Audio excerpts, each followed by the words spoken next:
What's up, guys? What's up? My name's TY. Back again for Daily Show number 4. Daily Show number 4. Make sure you subscribe to the channel. Make sure you smash that like button and ring that notification bell so you never miss any. So I don't have to keep tweeting at you and bothering you and making a fool of myself tweeting at people. Because it's stupid. I hate it. What's up, guys? ODD, my man. Oh, by the way, totally changed that for you. Before we get started, let me go find it, though. Oh, did I even upload it to here? I don't think I did. I did. I have it, though. Back again. Got a lot of stuff to talk about today. We were up late last night making fun of Jody's Corner, and it was fun. It was fun, truly fun. We got a SnyderCut teaser, if you will, teaser today. I watched the episode. I watched Lightcast last night before I went to bed. And I'd like to talk about a couple things that they said. I'd like to talk about Wandavision, because we are getting episode 6 tonight, where I'll be for that, and how you can watch it with us. Well, not with us, but with Nicotina and over at his channel. So we'll do a little preview of that, and then we'll talk about hashtag cancel Disney Plus. People are a little mad at Disney Plus for firing Gina Carano, but can you blame them? I'm not totally a fan of cancel culture. I'll be honest with you. But what do you guys think of the whole Gina Carano thing? And we'll get into that a little bit later. What is up, Ill Life? What's up, Viper GT? I love that name. Love that name, Viper GT. It's like grabs you. I like it. But yeah, so lots of stuff today. I'm assuming you all watched the teaser that Zach put out. It's kind of basically what he's doing is he's building hype for the trailer on Sunday, but the shots that he included in this teaser were just phenomenal. Absolutely gorgeous cinematography, coupled with the score from Junkie XL. It slapped.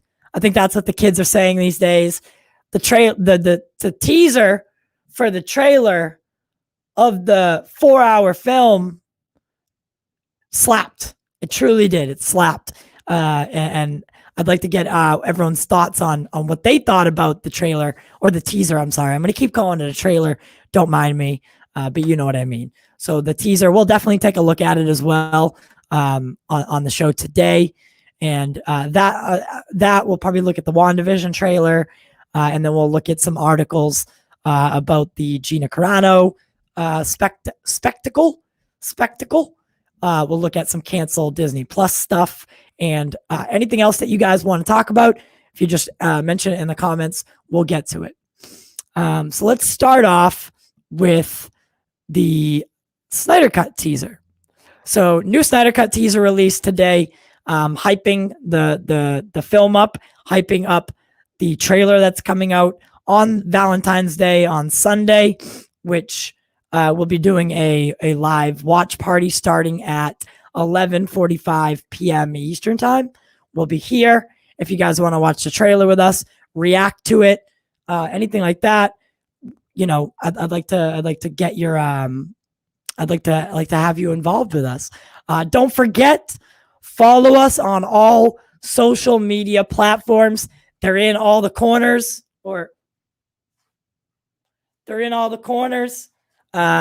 Twitter, YouTube, Facebook, Instagram. We have other ones. They're all in the description. And if you want to become a patron of the Pop Culture Corner, get exclusive access to so much different stuff, so much different exclusive material that the Pop Culture Corner is promoting, whether it be, I'm a little blurry right now. What the hell? Come on, camera. If you want to get exclusive access to things that we're doing around the Pop Culture Corner, definitely become a patron. We've got Caden Reed so far, Nick DePalma, and my boy there, ODD. To join, the link is in the description. We're not doing it at like a tier price. We're doing it at multiple prices, and you get the same thing. You get the same thing. You get the same thing. No need to worry. We understand people are struggling right now, and we don't want to, me and myself included, and we don't want to limit anybody. Why does this camera keep auto-focusing out of? Look at it. What is wrong with that? Why is it doing that? Hold on. Why is it? What the hell is that?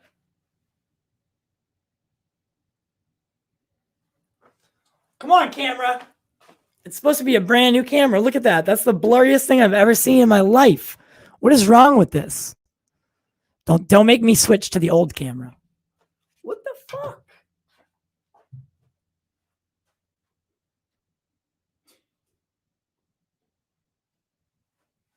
That is the worst blurriness I've ever seen in my life. Like, come on. That's not real life right now, right? What the? My God. Why is it always something? Always something at the Pop Culture Corner. Always something going wrong. Bullshit.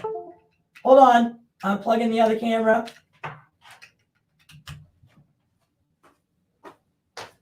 Can't get anything right. Everything has to be wrong all the time.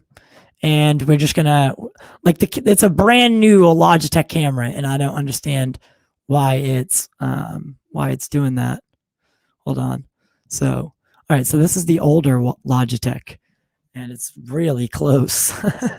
It's really close on me there. But did you see that?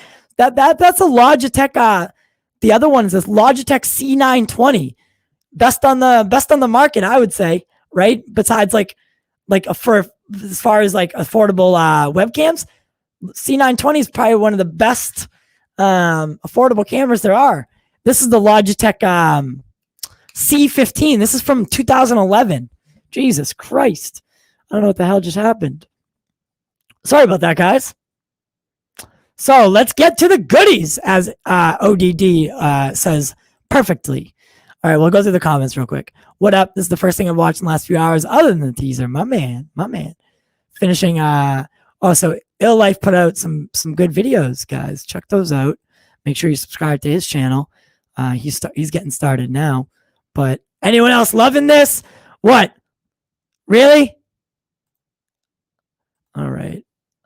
The evolution of Pop Culture Corner. My God, that was the worst. Like, let's before we do get to the SnyderCut teaser, let's just jump back to this other camera here and see if it's still doing it. All right, that's a little better. That's a little better. See, I got multiple angles for you bitches. What's really good? There's a link to fix your camera possible, your model autofocus fix. Interesting. The angle's slightly off now, but we'll just leave it like that for a minute. All right, guys, let's take a look at Zack Snyder's Justice League teaser trailer that he released today. Sorry, we're going to get a little trippy on you real quick while I share my screen. So if it does get trippy, that is, actually we can do, so can we do, so share audio, let's share audio. Application window, Microsoft Edge tab. Let's do, so we're going to jump onto the Cultured Nerds website, because I was reading an article, and let's watch this.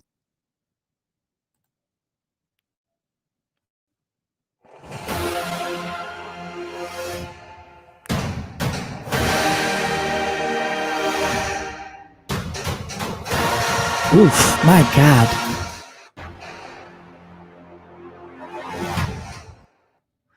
Woo!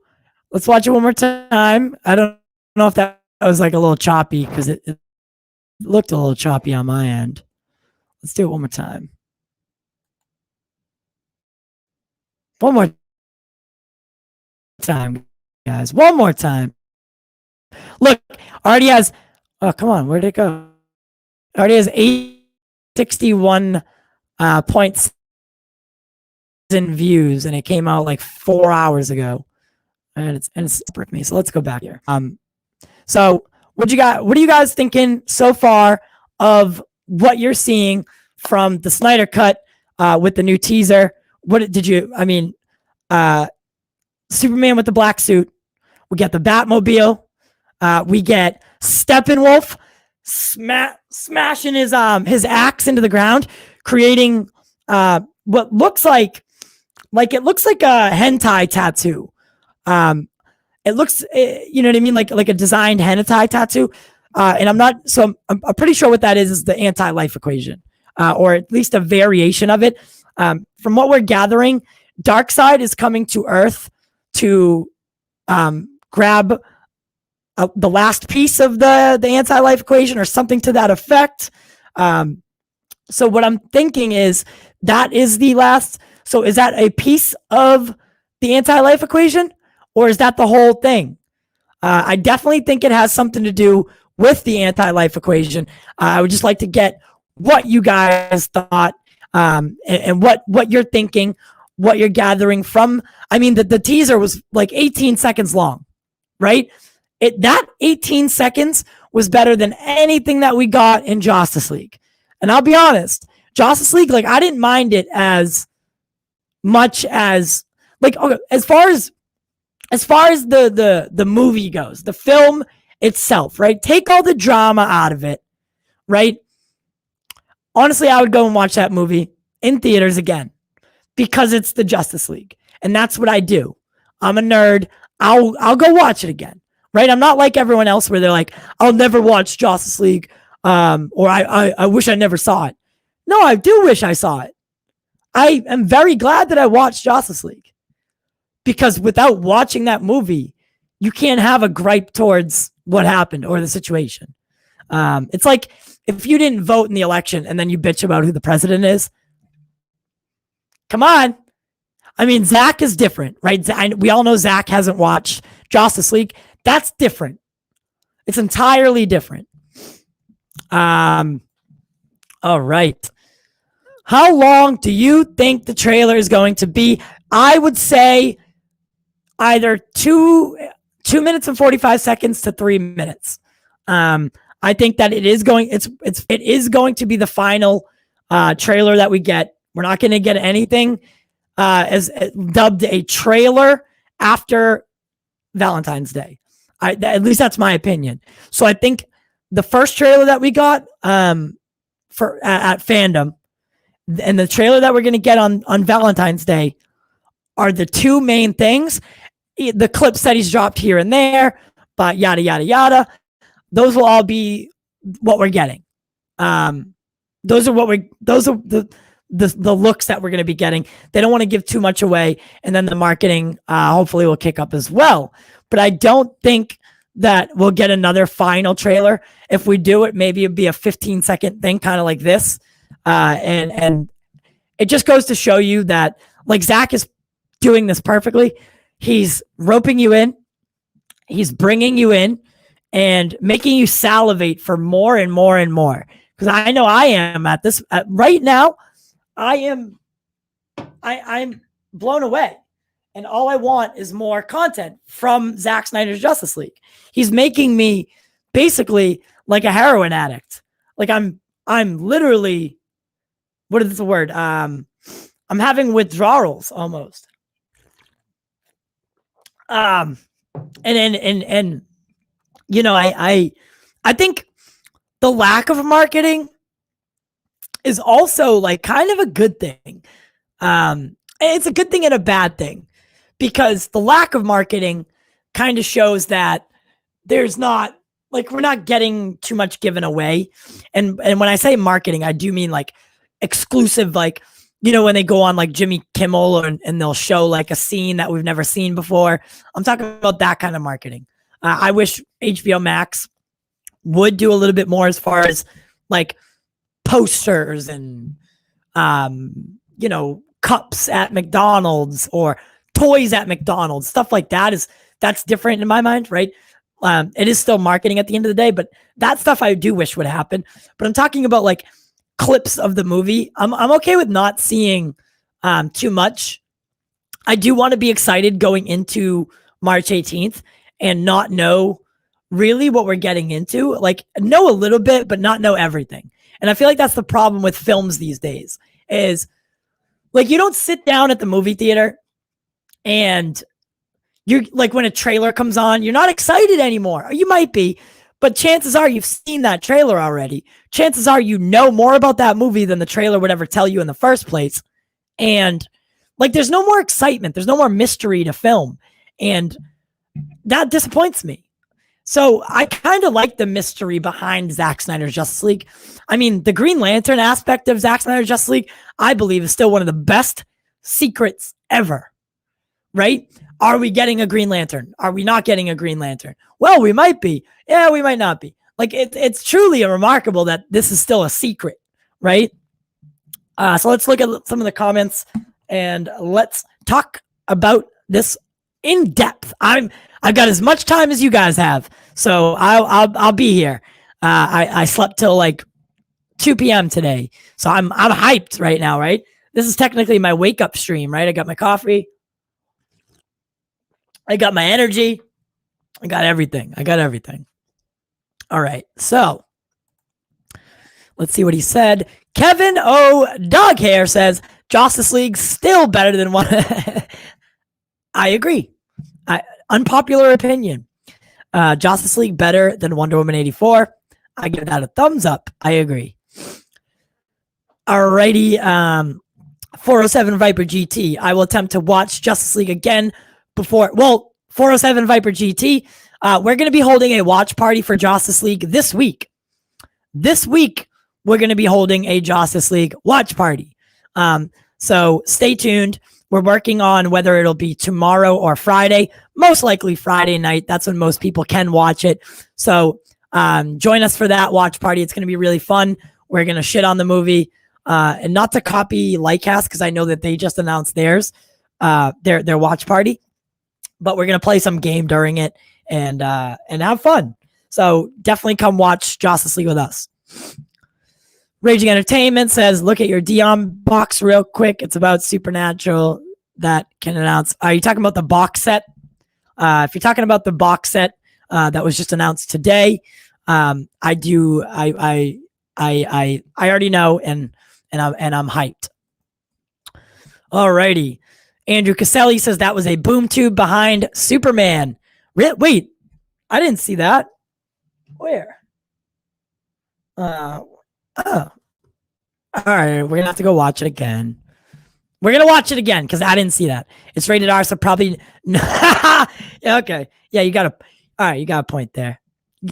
All right, you win that. You win that round. Let's see. Kevin O'Dog here back again says Zack Snyder's Justice League cups at McD's would be fire, like Batman Forever back in the day. Exactly. That's what I'm saying. Like, come on. Like, I all I want is like, because it's not going to go to theaters everywhere. Speculation has it that it'll be a limited release in theaters, some places. So we're not going to be able to get too much like merch, not merch, but you know what I mean? Like exclusive cups or collector's editions things. And I wouldn't mind like, when they make the large size drinks, it's like when you buy that one, it's like plastic almost, not paper like the other ones are. And it's got like a movie. It's like promoting something. That's what I want. Like a McDonald's cup or like this one. Like these ones. This one was from Showcase when we did our Wonder Woman 84 live show, which we'll be doing for Godzilla vs. Kong. This one's for Black Panther. I got other ones. 1 second. Where are they? Oh, look, Batman v Superman from the cinema, from IMAX. That was an awesome cup. 2016. I got Civil War right here. See, like I love the collector's cups. I'm like all 4 of them, so that's why I bring that up. I love the collector's cups. I'm a collector's cup aficionado, and I love a good cup. I don't know why. I'm a real big cup guy. All right. The Ghost Who Walks. How you doing, the Ghost Who Walks? I have to be honest, that 15-second teaser fully displayed the incompetence of WB execs. It's as if they don't want to make money. How stupid can you be trying to stop Zach from making this epic? I want to know. Now, if you guys agree with me here, raise your hands. I want to know who sat down, watched Zach's original cut, and was like, I don't think we can use that. I'm not sure this is going to be something we want to use. It's a little too dark and scary for me. Shut the fuck up. Release that fucking movie. God damn it. Idiots. Yes, I caught that. All right, seeing the teaser makes me think how... Oh, yeah, exactly. Caden, what is up, baby boy? Miss you, man. Wonder Woman 84, the X-Men... X-Men Origins of the DCU. Raging Entertainment does agree. Yes, the box set for Supernatural complete series is going to be going on sale. What does Gavin say? Gavin, you ready? You ready for tonight, baby? Superman is my favorite superhero of all time. So glad he's getting justice. What a badass. I know. I'm like real interested in the boom tube thing because I didn't see that. I wasn't really. I watched it. I was trying to get all the.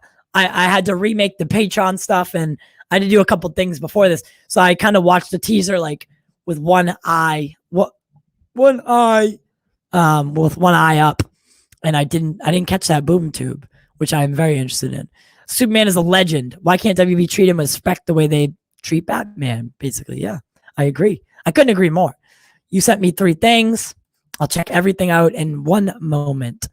Oh, Toby Emmerich. Yeah, I mean, we know who it is. I'm just saying, like, I would have loved to have been in the room where they made the decision because I don't know if you guys remember, but Batman vs Superman, they held a screening for the Ultimate Edition of BVS, which was described to us as it ended, the executives got on their feet and gave it a standing ovation, right?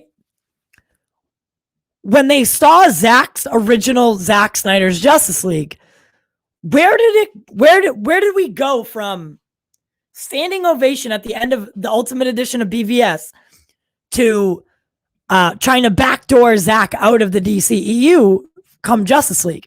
Because what we're seeing now, I get it, right? Things have been altered, things have been changed, whatever. We are going to talk about Henry Cavill today. So I did say that I watched Lightcast's episode last night, and I would like to talk about the future of Henry Cavill in the DCEU on HBOmax and how that could continue. So Gavin, I do know you love Superman. We're going to be talking about Superman a lot today. But yeah, I don't really understand how we go from BVS Ultimate Edition executive standing ovation to them being like, this is not something we can release. Like, it doesn't make sense to me. And I just don't get it. I really don't. All right. So, Ill Life, if it just got released in theaters because of us fans, I guarantee it would do better than any movie since the pandemic started. Agreed. The Batmobile looked fire as well. In the Batmobile scene, there's either laser vision or Omega beams in the distance. I would have to go with Superman's laser beams because I don't think Darkseid is there for that fight. Gavin Cooley, there should have already been 3 Man of Steel films. Yes. Because of all the dumb critic and blogger reviews, WB enjoyed his movie but reacted to the reviews about it not being like Marvel. Exactly. So they tried to change it. Gavin's also hyped for tonight, which I can't wait. We'll also talk about WandaVision today. But the thing, so here's my issues. Here's my issue is that basically DC Films has made such a mess, right? It's such a mess that honestly, like, and hear me out on this. I feel like Rotten Tomatoes, like the Rotten Tomatoes scores for some reason affect theatrical releases, but they don't affect streaming. And the reason being is that you have to, it's all instant gratification for people, right? If they have to go to the theater and they have to put up money, right? They have to take their $20, put it on the counter, and then go in the movie. They have to get a babysitter, blah, blah, blah, blah, blah. They're more prone to look up how someone else viewed the film, right? Movie reviews have always been a thing. Don't get that twisted. They were in newspapers originally, right? Then they went to like news. The news would kind of do it. And now we're at the age of the internet, like, right? Rotten Tomatoes. What's the other one? It's always right next to it. It's like a little popcorn tipped over. You know what I'm talking about. But there are sites like that review the films, and it started like nice and innocent, right? But with great power comes great responsibility. And what they're doing to films now is they're putting their bias on them. And if say Justice wrote a review about BVS and I wrote a review about BVS, I didn't work for Rotten Tomatoes and Justice did. He would get more traction, right? People would see his review 1 million times more than my review, right? And we have two different opinions. However, he has the platform, and now people aren't going to see the movie because they don't want to spend money. They don't want to get the babysitter. They don't want to do this. They don't want to do that. It's different for streaming, right? The money comes out of your account at the beginning of the month. You don't really even see that money. It's an automatic billing feature that just comes right out. And a lot of people don't have cable anymore. So streaming services are their way of consuming content. So they're going to keep the service no matter what, right? Like the big ones, HBOmax, Disney Plus, Netflix, Hulu, Amazon Prime, Apple, right? Those ones they're always going to keep, right? No matter what. I know that's the way I feel. All the other ones, like you have to pick and choose, like kind of like a package, like a TV package. But the main ones, people will always keep. They will always keep them. So they're already paying for it. They don't really care about going to see a review on Rotten Tomatoes for Stranger Things. They don't really care about going to see a review on Rotten Tomatoes about The Queen's Gambit. They don't really care about going to see a review on Rotten Tomatoes about Wonder Woman 84, right? They just go and watch it because it's there. It's new content for them to consume. They go and watch it and they make the opinion for themselves. So in a way, the streaming service is actually going to help Zack Snyder, right? Critics have killed him in the past. Killed him. Rotten Tomatoes decimated the box office for BVS Ultimate Edition. Rotten Tomatoes and other sites like it, or bias critics, right? Critics really have killed Zack Snyder's vision for or they tried to kill Zack Snyder's vision for the DCEU. But we don't go looking for Rotten Tomatoes scores on streaming shows and other stuff like that. We just go watch it and we form our own opinion. And in a way, as much as I don't want to see theaters ever go away, it's almost better for Zack to continue, and I'm coming full circle with all this now. It's almost better for Zack's vision to only continue on HBOmax. Only, right? Maybe a limited theatrical release here and there on IMAX screens only, but it truly does speak volumes. That March 18th will really turn the tides for how we view streaming versus theatrical. I really do think so. I think that more people are going to be open to his vision being fulfilled on HBO Max because, first off, Walter Hamada is a dick and is going to very much limit Zack Snyder. And the perfect platform is just sitting there. Jason Kylar has handed Zack a silver platter. Now let's make the steak dinner and put it on it, right? You'll have Batman, Superman, Wonder Woman, Aquaman, Cyborg, The Flash, hopefully Green Lantern, Martian Manhunter, all on your streaming service? Disney doesn't have that. Netflix doesn't have that. Amazon doesn't have that. Well, Amazon will have that when they get their Lord of the Rings show up. But you know what I'm saying? This is a clear-cut win. No matter what. Put them on the streaming. And then continue on the streaming, right? Give us Justice League 2. Give us Justice League 3. Finish that hero's arc that Zack wanted. And you have like Wonder Woman 84 for the trash movie it was, right? And I say that as a deep DC fan, right? I love Patty Jenkins. I love Gal Gadot. I love Chris Pine, Pedro Pascal, Kristen Wiig. I love them all, but it was the bad movie, right? It's not your fault, but it kind of is. Like, it was just a bad movie. And that's okay, right? That's okay. You didn't, it was a weird time. We're going to give you a pass on that. We're going to give you a pass on that. When that movie started, when that movie got greenlit, we were still good, right? Sort of, kind of. Not even greenlit. No, I wouldn't say that. That movie was in the middle of a shit storm. And you just couldn't do anything about it. It's okay, Patty. We understand. We'll give you another chance. Trust me. Those movies, keep them in the theaters. Keep them in the theaters. Do other things. Shazam, Black Adam, right? I'm sorry. Oh God, I almost just said something I very much shouldn't have. The Flash, Suicide Squad, right? Keep those on your theatrical run, but let Zack finish his vision on HBO Max.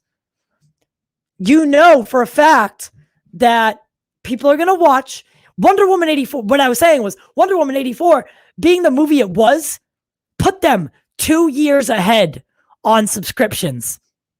2 years ahead of schedule with subscribers and how many subscribers that they have.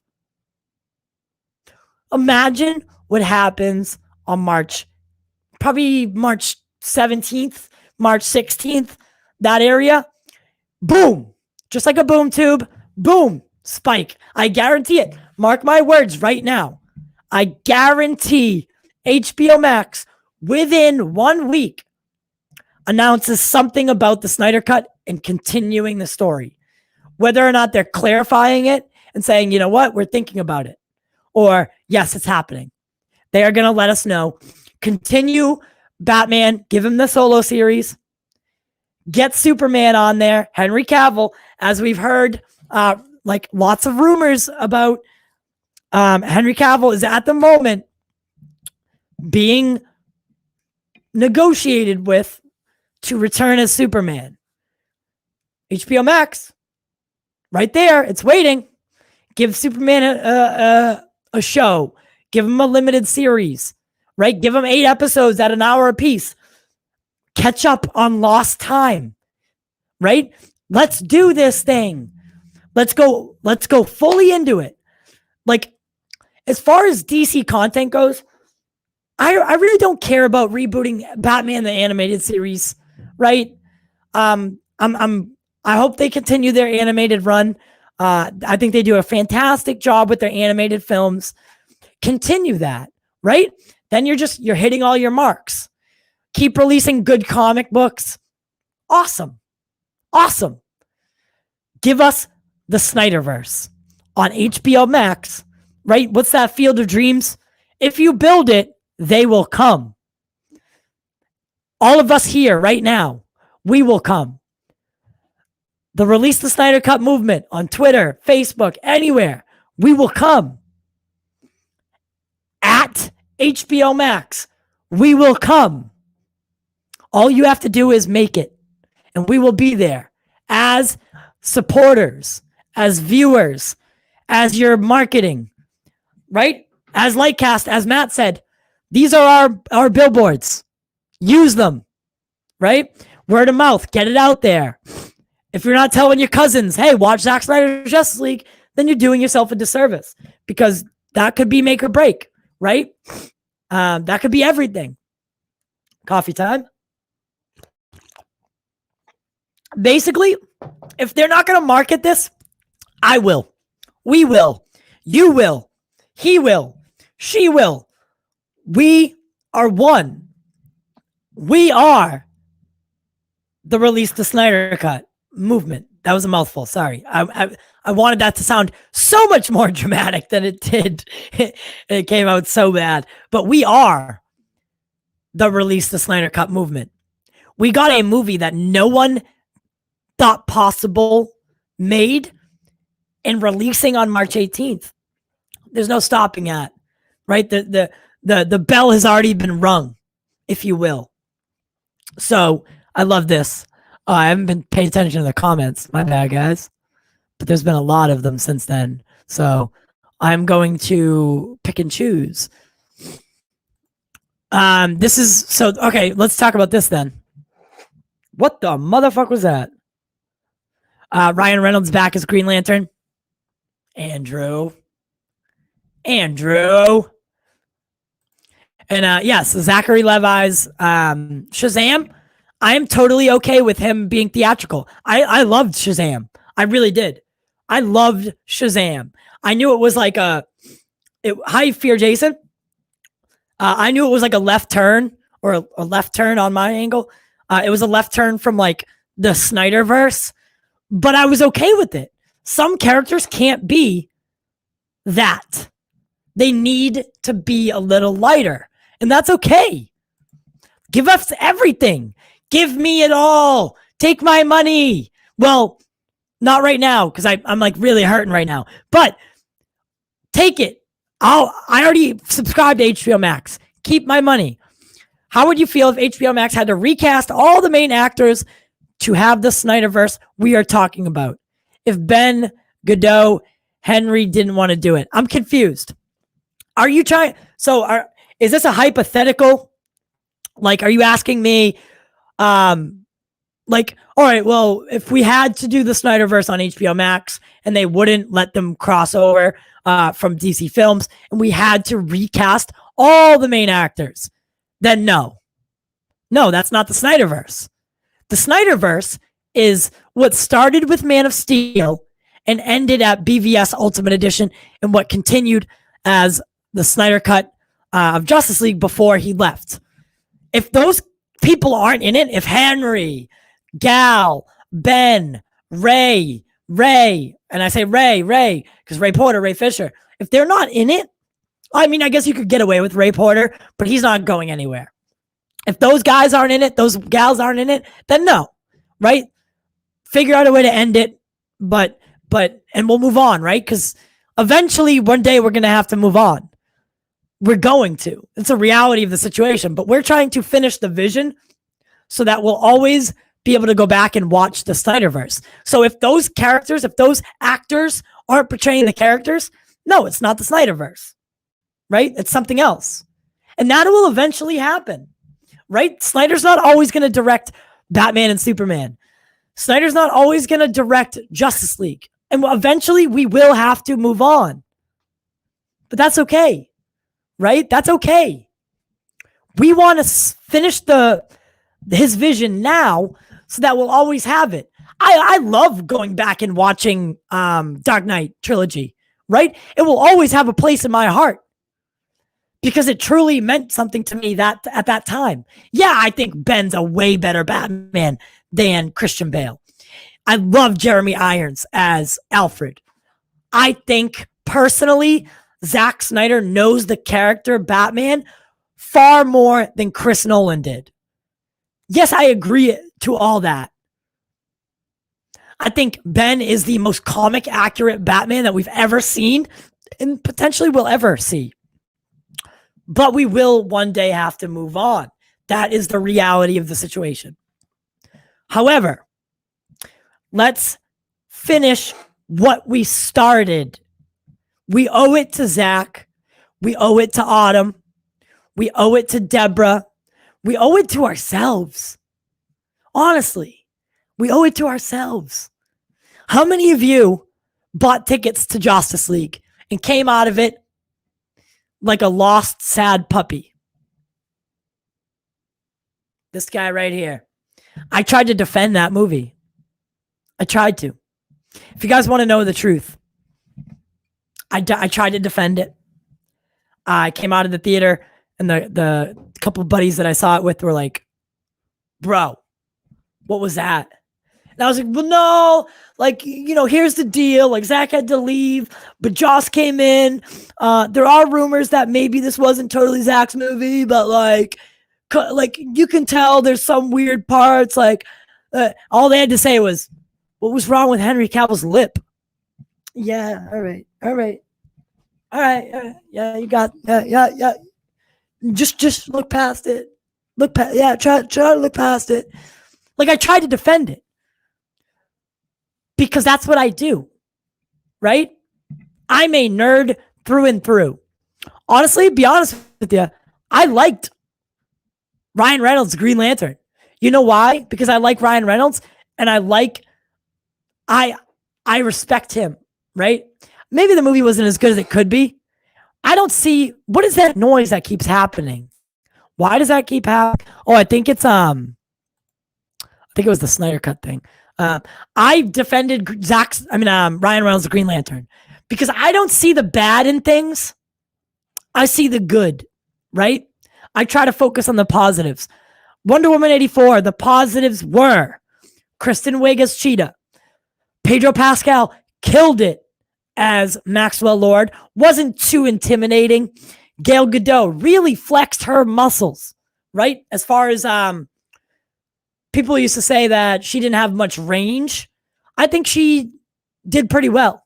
The movie wasn't great, right? It was kind of trash. I said it earlier, right? I didn't like it. But it's different, right? I know what the positives were, and I respect your right to like that movie, right?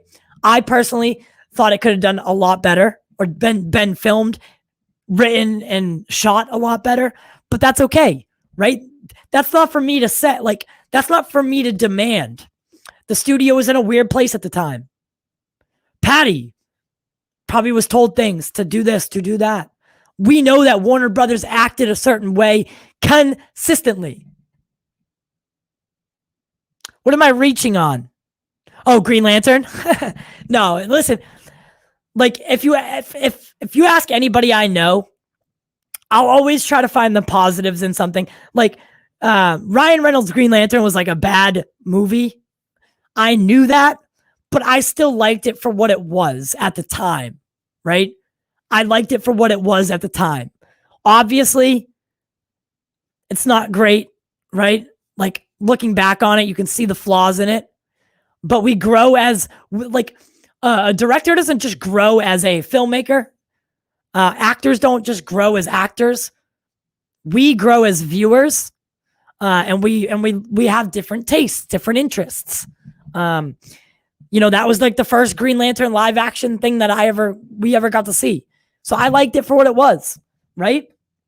So I know I'm reaching, but hear me out. Hear me out. All right, so let's on to the next one. I was looking forward to Wonder Woman 84 since I really enjoyed the first Wonder Woman a lot, but man, was I disappointed. Took me 2 days to finish it. Well, we had to see it in theaters and do a live show afterwards. So we promised Showcase Cinemas. Yeah, we're going to do it. Like, we were so hyped. Because Wonder Woman, the first movie, was so good. Like, it was so good. Oh my God, I loved it so much. So we were like, oh yeah, we're going to do a live show at Showcase Cinemas. This is going to be great. This is going to be awesome. We were watching the movie and I was still defending it during the movie. Like I was waiting for the other shoe to drop. Like, oh, don't worry. It's going to pick up. It never really did. But, you know, after, if you go watch that episode, like I defend it, right? I'm like, oh yeah, you know, whatever. Try not to talk bad about it. But we had to do a whole live show after that. And like, honestly, it didn't really give us too much to talk about. Everything was on the surface of that film. So it was very hard to like do that show. So I agree. Patty's a good director. Not much with writing. Zack Snyder helped with writing on Wonder Woman. Wonder Woman, not Wonder Woman. Let's hear ODD. Oh, okay. Did you see my Disney Plus news? Nope. I'm currently here right now. I want more air. So I didn't see. I haven't looked at anyone's DMs. Caden hates me because I never actually do look at the DMs like during the show. Because I get too into it. I'll try though. Give me one moment. I want more air too. And again, that's another thing. The air cut. That is something that we need on HBOmax. It ties directly to Zack Snyder's Justice League. We need that. We know that it's in the works. We know that it's more than likely to happen, but it's kind of pivotal, or it's dependent on what happens with Zack's movie. Andrew wants more Batman and Superman. I agree. Who doesn't? Marcelo released the Schumacher cut. Hey, let's get everything. Let's get it all. Let's get it all. Give me the Schumacher cut. Give me Josh Trank's cut from Fantastic Four. Yeah, bring it all. Marcelo, I like your enthusiasm. Welcome to the Pop Culture Corner, baby. All right. Okay, I see what you guys are doing. All right. We have to make it a success. We will have to. Fight for it. Gavin, Ty, I've been wondering who is your favorite superhero from Marvel and DC. Superman for DC and Daredevil for Marvel. All right. Well, this is my only Marvel tattoo. Right? So that's my boy right there, Captain America. I don't know how I'm going to show you guys this. Let's try to do this. I'll get the chair and hopefully not fall. Oh my God. It's a swivelly chair. I don't know if you guys can see this. Oh, I have the whole fuck. Definitely gonna fall. I can't do it on this chair. It's a turny chair, as you can see. But I have the whole Justice League tatted on my leg. I have so it starts. I'll send you guys pictures later. But it's Batman, Flash. Oh my God, I have to actually look. Batman, Flash, Green Lantern, and Superman. It's like the core. I haven't finished it yet. It's gonna be like a leg sleeve. I started it like 7 years ago. I just never really finished it. My favorite characters are Captain America and Batman. They both have like they were both characters that I wanted to be when I grew up. So yeah, there you go. I almost fell off that fucking chair, man. That would have been oh my God. I wish that, like, if that was like our first viral video, it's just like me eating shit right off of that, right? That would have been all right. Just boom, right? Then I break my leg and I need a GoFundMe to fucking fix my leg. That would have been really, really sucky. Oh God. All right. I just lost where I was. Okay. Andrew, back. We have to stand together. Exactly, guys. We do. We have to stand together. Okay. You guys are still fighting about when Shazam takes place. I see. We are the world. We are Snyder. My friend. I couldn't have said it better. Fear Jason. What is up? Us united. Apes stronger together. Hashtag Team Kong. My man. That's a Team Kong guy right there. See, I'm Team Kong. Justice, Team Godzilla. He's the bad guy of this story. No, I know you guys weren't fighting. You know what I'm saying. I'm going back and forth. Apes, but Team Kong right here, baby. My co-host Justice is Team Godzilla. Show your support for Team Kong on Twitter. Hashtag Team Kong, kind of like Gavin did, and tag us in it. Sickness 4. Hell yes. We are the Release the Snyder Cut movement. Yes, we are. And it's up to us. It's up to us. Every single one of us. You know that saying, right?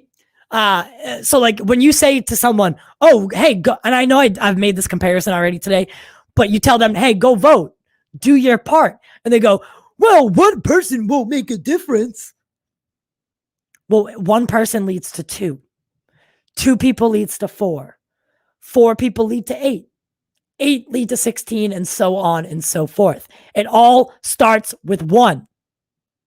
Every time. You can't get to 2 or a million without 1. So yes, we are the only ones that matter, right? So you're yourself are the only one that matters. You don't have to worry about what I do because I'll be there too. We all need to focus on ourselves, right? Make sure that we are promoting it. We are doing our part. The rest will come, right? The rest will come. We've already proven that we can get shit done.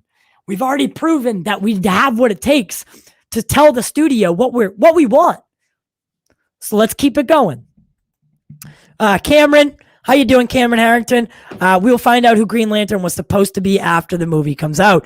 So I'm going to go with Jon Stewart, kind of like what Lightcast said. So I do think that they are kind of spot on with that. I do think because the whole, when Zach was asked about Hal Jordan, he said, oh, he's somewhere else. Like he's not here right now. He did say those things.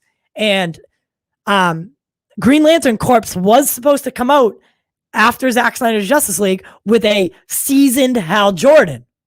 So I do believe that they were going to introduce Jon Stewart in Zack Snyder's Justice League. However, they weren't able to. We will still get some Green Lanterns in that film.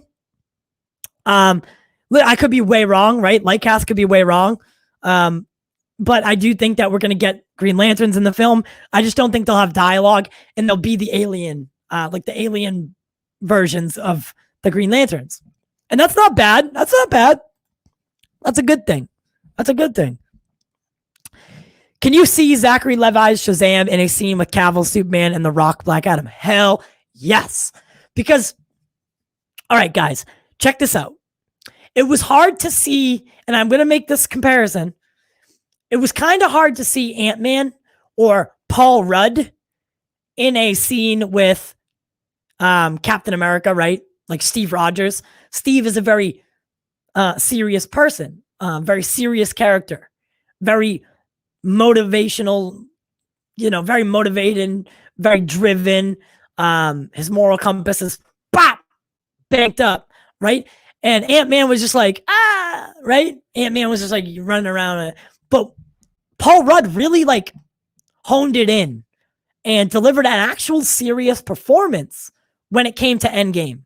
So yes, I'd be totally looking forward to what Zach does, or if he's ever gets the chance to be in a scene with Cavill's Superman and The Rock's Black Adam.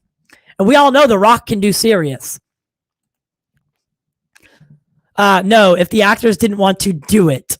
Oh, well, no. If the actors didn't want to do it, then no. I don't want Zach to finish his story unless he did it in like a comic book. Like if they did like an associated comic book run, like a graphic novel that kind of continued the story, I'd be okay with that. But without the actors, we can't finish the story correctly, at least.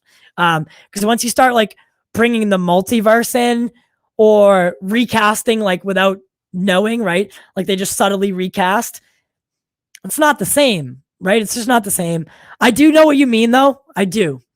And like, it's almost like you're kind of having the thought process, like whatever it takes, right? Like whatever it takes to finish the story, let's do that. However, there's a cost. And I don't know if I'd want to see the story continue if the people that made the story compelling in the first place weren't part of it, if that makes sense. But good question, man. That's actually really interesting question. And it really gets your brain thinking and racking. In life. Yeah, when I watch Snyder's movies, I feel like he knows the soul of these characters, like he reads comics, just like me. Exactly. 407 Viper. If the actors are out, but Snyder wants to continue a story, I say team up with Jay Oliver and make. Oh, okay, yeah, or an animated movie. That would also work. I didn't even think of that. That would also definitely work. Right. Ray Porter is Darkseid. He has to be in future projects. I agree. However, theoretically, you could get away with recasting him. Josh Brolin wasn't always the voice of Thanos. So, I mean, you know what I'm saying? Like, he's probably the only one that you could get away with recasting out of the cast. Well, no, because Steppenwolf, you wouldn't need him. Yeah. So, I mean, if we're recasting anybody and it had to be someone, because they, like, say every actor didn't want to do it anymore, even Ray Porter, you could get away with recasting Ray, right? It's just the voice, and you could kind of get someone who has a similar sound. All right. No, I meant the good stuff you said about 84. Oh. Oh. What's the good in Jody? Just curious. There's no good in Jody, my friend. Not a single thing is good about that person. The only reason I haven't seen 84 yet is because Cheetah reminds me of the Cats movie. My God, that's hilarious. She actually does really look like that. Apparently, a scene from Spider-Man 3 leaked where Mysterio is recruiting Morbius and other Sinister Six members. No way. If someone has that and wants to send it to me, that'd be wonderful.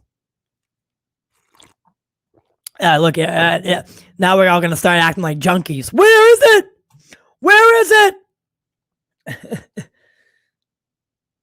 it? Oh yeah, T-Boz tatted up, baby. You know it. You know the deal. So basically, what I want to do is the Justice League. I called it the Justice leg sleeve, but the Justice sleeve. I would like to get all the League members like logos from different forms, like different media. So I have Man of Steel Superman logo. I have the Dark Knight Batman logo. I have the CW Flash logo. And I have a comic book Green Lantern logo. I'd like to continue that with Wonder Woman, Aquaman, and potentially Cyborg. I'm not sure yet, though. I don't know if my little leg will have space. So I don't know if unfortunately, if one of them has to go, it's going to be Cyborg. So what I would like to do is I would like to get all those logos and then have the Joker's mouth on the ball of my ankle, blowing like a blood-written haha smoke around all of it. And that would tie it all together. And Batman's the centerpiece. So that's my plan. I just haven't had the time or money to do that. I saw a new Mysterio stuff, but not Morbius and the others. X-Men was my favorite. Hashtag Team Kong. Cameron. Release the Trank Cut, baby. Man, Josh Trank got so much flack. I bet his cut of that film is probably not so bad, actually. I guarantee it, actually. Release the Rami cut. All right, now we're reaching here of Spider-Man 3, though. Well, what I would like to see is what Raimi planned to do, or Raimi, I should say, what Sam Raimi tried to do for Spider-Man 4, because there was almost a Spider-Man 4. Let's get through these comments so we can move on. I'd like to talk about, what is it? What's my next topic?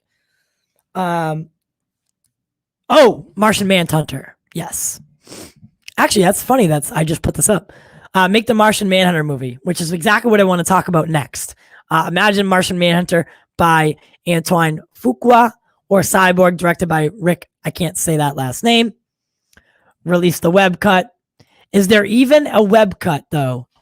Supposedly there's a web cut. All right.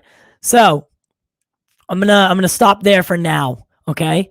So let's talk about Martian Manhunter. So potential Martian Manhunter origin story being looked at post SnyderCut. This only works if the SnyderCut does well and people react to Henry Lennox's Martian Manhunter. Potentially a story about the origins of why Martian Manhunter came to Earth and hid amongst us. The extinction of the Mars, like the Manhunter Society, what happened to them, why they're gone, and why Martian Manhunter is among us, living among us. And I think that'd be a really cool story. Is anyone else interested in a Martian Manhunter, whether it's a TV series or a film on HBOmax, maybe theatrical, if that's something that they wanted to do? What would you guys be thinking of a possible Martian Manhunter story being developed in some form or fashion? I really wouldn't mind it. It would be interesting. I think it would be like when Marvel took a chance with Guardians of the Galaxy, a character not everybody knows, or characters not everybody knows, and makes them household names. Martian Manhunter is a very obscure character for general audiences. However, I think if done correctly, a Martian Manhunter origin could be amazing. I really do. I'm so on board with a Martian Manhunter story. If it was being developed, I would totally be down for that. I'd be curious as to what you guys think. So let's jump in the comments back. All right. So Gavin's for it. That's my man right there. ODD's down for it. What did he say? Did I see the tweet from James Gunn that discussed Toby Emmerich being in charge of the DCEU? I did not see that. If you'd like to elaborate more, then we can surely talk about it. I'd be down for Martian Manhunter. I would make it to where his peoples were wiped out by Kryptonians. Oh, interesting. That would explain why he was untrusting of Superman in Man of Steel. That's an interesting take. Hell yeah, Caden. Hell yeah. Listen, I'm not well versed in the source material for Martian Manhunter. I'm not sure what stories are there to tell. He wasn't a character that I did too much besides his crossovers with the Justice League. I didn't read too much Martian Manhunter. That's okay. So if there's any stories that you think would be cool to pull from the Martian Manhunter source material, let me know in the comments so I can go read them, and then we can talk about them in the future. Always said that they were setting up Sinister Six. Yes. Yeah, I was so down for that too. I really was. I thought that would have been, like, when they started setting up the Sinister Six, I left that movie. I left Amazing Spider-Man 2, like, smile ear to ear. Like, straight up ear to ear. And I did see the Martian Manhunter from the CW. I just didn't like Supergirl. I didn't think it was a well done show at all. There was too much drama. It was typical CW, and I loved Supernatural. I loved the Arrowverse to a certain degree, but Supergirl was like way too much for me. So Martian Manhunter, I had a picture that I wanted to show. I thought I had a picture of Martian Manhunter that I was going to show, but apparently I just got this one. But yeah, so Justice League on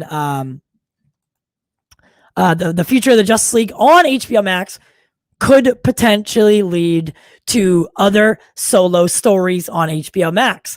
So let's talk about a theoretical. Right now, let me get this banner down real quick. Let's talk about a theoretical. I mean, let's get this comment down, not banner. If this does well, right? If this is BVS, but you know what I'm saying. If the Justice League, Zack Snyder's Justice League, does well on streaming service on HBOmax, what other solo stories? I mean, we just talked about Martian Manhunter. What other solo stories or stories in general would you like to see maybe get? And then the reason I'm asking this is because HBO Max allows for long form storytelling. Give me 8 hours of the Batman, right? With multiple time frames. Give me that all day. What other stories like that would you guys like to see? What other solo stories would you like to see if Zack Snyder's Justice League does well, which it will, and HBO Max moves forward with the Snyderverse? What stories would you be guys interested in? What stories would you be interested in seeing developed? What about the Trench? Remember that Trench project? Would you be willing to see that? We're going to get to Marvel right after this, guys. I promise. I just want to finish this talk off and talk a little bit more about the future of the Justice League and any accompanying stories on HBO Max. What solo stories would you guys like to see on HBO Max? Ooh, interesting. A whole series based around the nightmare sequence? Caden, you just blew my mind. Look at this guy. My God, he's scary. So what other stories? I see Red Lanterns. Interesting. I'm interested. I just want to get everyone has to tell me one solo series or one limited series on HBO Max that you would like to see if the Snyder Cut does well. And I'll tell you what I would like. So we have Nightmare series from Caden, Red Lanterns with Guy Gardner from Ill Life. Gavin Cooley would just like to see JL2. Cameron, Joker, Fury Road. We have ODD here. I want a miniseries with Lily Appel. Young Diana with Robin Wright on Themyscira. Wow, that could also be really good. I wouldn't mind a Themyscira show in general. Like just a show in general, having something to do. Ooh, a Mera series. Cameron, would you recast Mera? Or is Amber Heard Mera? Mera series where she was dealing with the death of her husband after Darkseid. Boom! Mind blown. Boom! Mind blown. My God, Viper wins.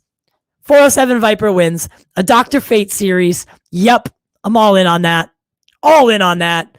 No, not even a question if I'm in on that. Not even a question. Dr. Fate is one of the coolest fucking characters in the world, and he doesn't get enough credit.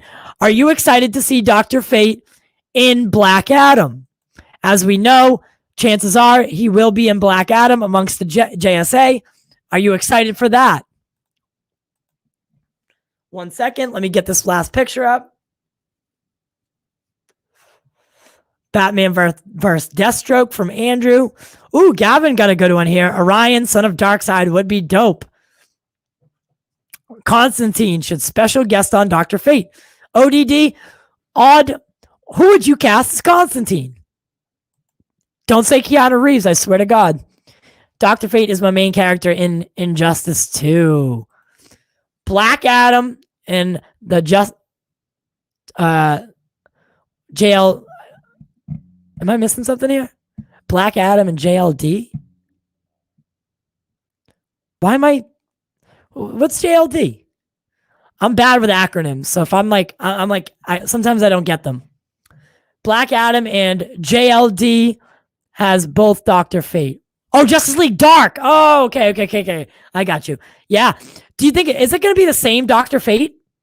Is it going to be the same Dr. Fate? That's an interesting take. I didn't know that he was going to be in JLD. Justice League Dark. No.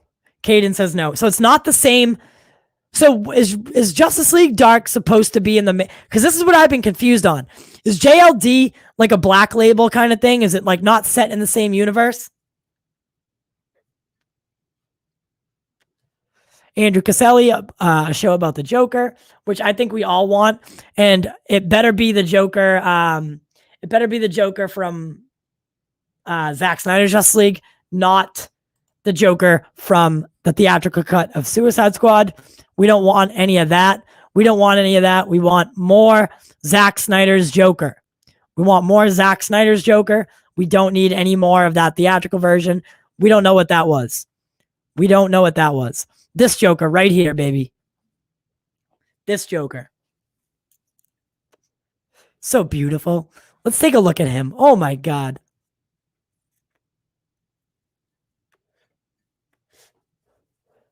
New look at Jared Leto's Joker in Zack Snyder's Justice League. I think he looks beautiful. All right, let's pull this down now. Let's pull that down. All right. So I like all your stories. The one that I would like to see take place on HBO Max. Let me pull your comment down. The story that I would like to see on HBO Max is the Green Lantern story, which we know we're already getting some sort of form of it. But I would like to see, I know it's unfortunate, I know, but I would like to see a Blackest Night storyline on HBO Max. I'm a huge Green Lantern fan, and I love that run. It's unfortunate the guy who wrote it is a piece of shit, but he still made a good comic book. He still made a good run of comic books, and you know, it sucks that it's him, but again, you know, people still watch the Cosby Show, right? It is what it is. It is what it is. But remember this, before we move on to the Marvel stuff, remember this. The future of the Justice League on HBO Max depends on you. It depends on you. Make sure you're on Twitter. Make sure you're on Facebook. Make sure you're on Instagram, demanding that we restore the Snyderverse. Make sure you're on all social media platforms every day. Not too much. Don't get addicted. But make sure you're hashtagging it, tweeting, thanking our favorite director, Zack Snyder, and anyone who's involved in the process of getting this movie released. Make sure that they know that you're willing and you're 100% going to be there when they restore the Snyderverse. It all depends on us, guys. We need to make this happen. The future of the Justice League storyline on HBO Max depends on you. Depends on you, guys. Depends on us. Depends on us as a fandom. So let's move on. Gina Carano has been fired from Lucasfilm and The Mandalorian for social media controversy. Don't worry, we're going to watch the Snyder Cut trailer again, or the Snyder Cut teaser trailer again, right before we wrap up today. I'm interested in seeing that boom tube. I didn't catch the first time. But let's take a look. So what are you guys thinking about Gina Carano being fired from The Mandalorian? Let's take the article by our friends over at Cinema Blend. I'll share my screen. Microsoft Edge tab. Gina Carano. Share. All right. So let's read the article here that Cinema Blend gave us. Let's read it together. All right. Here we go. All right. So the Cinema Blend wrote this article. It was published last night around 6:47. So The Mandalorian, Gina Carano is no longer employed at Lucasfilm after social media controversy. It has been a long time coming. Her social media presence has been making people uncomfortable. It's been giving people the wrong impression, I guess you want to call it. It's been alarming, to say the least. It really has. I don't really care, right? I don't think that someone's personal views really should affect like their work, and that's why the Jeff Johns thing that I said kind of ties back into that. You know, I don't think, like, if you produce something good, like something that's like entertaining or whatever it may be, if your work, it shouldn't necessarily matter what your personal views are. If you start doing stuff, like if you're hitting on interns and like trying to take them out, or like if you're being racist on set, whatever, right? That should affect your work, right? Because you're being a toxic person. Gina just really, she like doesn't believe in vaccines and shit, right? She's like a Trump supporter, blah, blah, blah. But she's not hurting anybody with her views. All she's really doing is offending people. And, you know, the claim could be made that, you know, where it's whatever, like, right? It's not cool to say the things that she's saying, but like, it's her views. By the way, Manny V, make sure that you subscribe to the channel, guys. We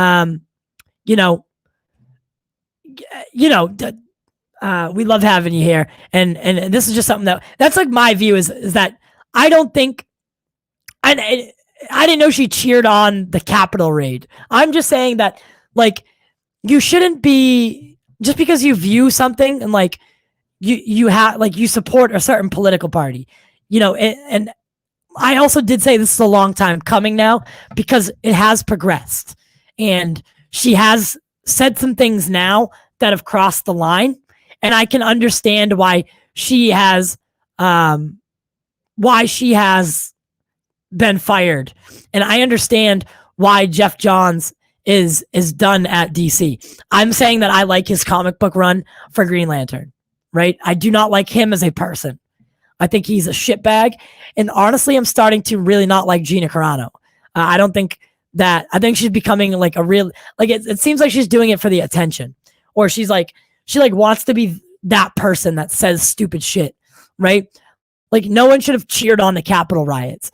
No one should think that vaccinating your kids like leads to weird, dumb shit, right? It's not, but then again, it's not illegal to be an idiot, right? So cancel culture, we just have to be careful with it. We do. We have to pick and choose our battles. I think this one is okay. I think this was actually not a bad one. So let's read the article here. So Gina Carano became one of the biggest names in Star Wars TV thanks to her debut in The Mandalorian Season 1. She returned as Cara Dune in Season 2 despite growing controversy over her social media activity. Now following a day of hashtag fire Gina Oh, I spelled her name wrong. God, did I spell her name wrong? I think I might have. Yeah, I did spell her name wrong. God damn it. Or did they spell her name wrong? I probably spelled her name wrong. I bet I did. Following a day of hashtag fire Gina Carano trending on Twitter in reaction to so it was new social posts. Okay, I thought they were kind of going back and finding her other ones. Lucasfilm has made a decision about Carano's future in Star Wars franchise. Specifically, that she no longer has a future in the Star Wars franchise. Quote and end quote. Gina Carano is not currently employed by Lucasfilm, and there are no plans for her to be in the future. Nevertheless, her social media posts denigrating her social media posts denigrating people based on their cultural and religious okay, that is actually unacceptable. Based on their cultural and religious identities are aberrant and unacceptable. See, okay, I didn't look into this too much. I thought they would fire her for being like a Trump supporter and doing some dumb shit. I didn't know she was like degrading people about their culture and religious identities. The statement indicates that not only is Gina Carano out of The Mandalorian Season 3 and the Book of Boba Fett, but also Rangers of the New Republic and all other current and upcoming Disney Plus Star Wars shows. All right, let me catch my breath there. Not to mention future movies and Lucasfilm projects not set in the galaxy far, far away. The company didn't address any of Carano's specific posts, but the message is clear that Carano is done at Lucasfilm and therefore one of the biggest franchises in entertainment history. The confirmation that Gina Carano is done playing Cara Dune comes after the controversy surrounding her social media activity hit an all-time high thanks to a TikTok post. Okay, see, I don't follow her I don't have TikTok, so I didn't know this. Sorry about this. So I'm deeply sorry. I wasn't defending Gina, by the way. I was just saying that we shouldn't cancel people based on their political views. I didn't know it got taken a step further, and I didn't know what she did. I should have looked into that a little bit more. That's my fault. I am sorry. And I wasn't defending Jeff Johns. That dude is a absolute scumbag. But I do like Blackest Night. It's just sad that he wrote it and did it. All right, so a TikTok post comparing the current political climate to Nazi Germany and an Instagram story seemingly mocking people wearing masks for the pandemic protocol. Past posts also led to accusations of transphobia. The Mandalorian ended season 2 with Cara Dune still very much a part of the action, as she was part of the climax that brought Luke Skywalker into the fold when he arrived to take custody of Grogu. Rangers of the New Republic seemed like it could have been set up to showcase Cara, despite Gina Carano's divisive posts on social media. Cara's role in Star Wars seemed primed to continue, even as Carano... Oh, sorry, I dropped something. Even as Carano's very public previous comments caused a stir. But there is evidently was limit to how far she could go before Lucasfilm cut ties. Because I remember like a couple months ago, they said that, oh, wait, they're not like they said something about it, or they were pretty silent about this whole thing. Like, yeah, we're not going to get rid of her, like based on her views or anything like that. And that's where I thought they were sticking. I didn't know that she made like TikTok videos and shit. I guess everybody makes them now, though. I'm going to stick around, and if my presence bothers you, okay. But also, a lot of people are not bothered by my Twitter presence or my social media presence. So I focus more on those people. I bring the fire out in people. I'm not sure why. I'm assuming Gina said that. And you bring the fire out in people because you're an idiot. At the time of writing, Gina Carano has not commented on Lucasfilm announcing that she is no longer employed on either her Twitter or Instagram accounts. Both Gina Carano and Cara Dune are currently trending on Twitter. That was last night. However, her ousting does raise the question of how Cara Dune's future in Star Wars will be handled. The Book of Boba Fett spinoff, coming before The Mandalorian Season 3, would make it easy enough to write Cara out off screen with a time jump. But Star Wars could also recast the character. What do you guys think? Should she get recast? Or should they just leave her out altogether? Stay tuned. Oh, I'm not going to read that. All right. So, unfortunately, I didn't know that Gina said something about religious stuff and political. Like, I didn't know she said that. That's on me. I'm sorry. I didn't do my homework. I am sorry if anyone was like, why is he defending her? I was not. I was just saying that we do need to be careful with cancel culture, because we do. We really do. I don't even think that Jody should be canceled, but I do think that we should stop watching him, right? Like, we should stop paying him any attention. And that's basically what Star Wars is doing right now, right? They're just going to leave her out of it. Like, hey, sorry, you're just not coming back. You're not coming back for season 3. You're not coming back for anything else because you're an idiot, right? You're saying these things. Like, when you get, and I said this about Jody too, when you get to a certain degree of famousness or you have a certain following, you can't say stuff like this, because what you say is being seen by so many people. Like, you have, I'm assuming Gina has kids and stuff, right? I'm assuming. She might not, but like, her focus should be on keeping her job so that she can feed her kids, right? Not about Trump or masks or religious identities or political factions. Like, your job should be helping promote Mandalorian, right? Because you're in it. You should be going to like hospitals and reading to sick children, right? Those are the good things that like actors do, and people see that and they get inspired. What you're doing is you're ranting on social media about something that's so ridiculous. and you cost it your job, right? You cost your job. That was at stake here. And you lost it because you're an idiot. Like, sorry, but that's the word I'm using for you. You're an idiot, right? Like, I don't go saying dumb stuff. I know I have a dog. Well, I know I have a house to keep.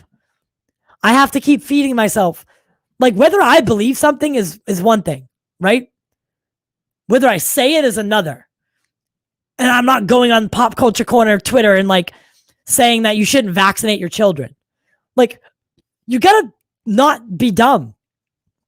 And you know what? Good job, Star Wars. Good job, Lucasfilm. Good job. Get rid of her. She's toxic. We need to get rid of toxic people in our lives altogether, right? We need to cut ties with them. We need to move on, and we need to do our own thing. We need to be single for a while, right? We need to be single for a while. So, sadly, people like this exist in the world, and it's our job to just turn the other cheek and to let them go, right? Be toxic somewhere else. Bye. See you later. Let's see what the comments are saying. Oh God, this kid with his tuna. All right, we don't want to go saying these things. We don't want to say that. I don't know if that's what you're saying, but we don't want to say that. We don't want to wish death upon anybody. What the? I'm dead. What the F is Bumble Tuna? Don't worry, guys. He's just a troll.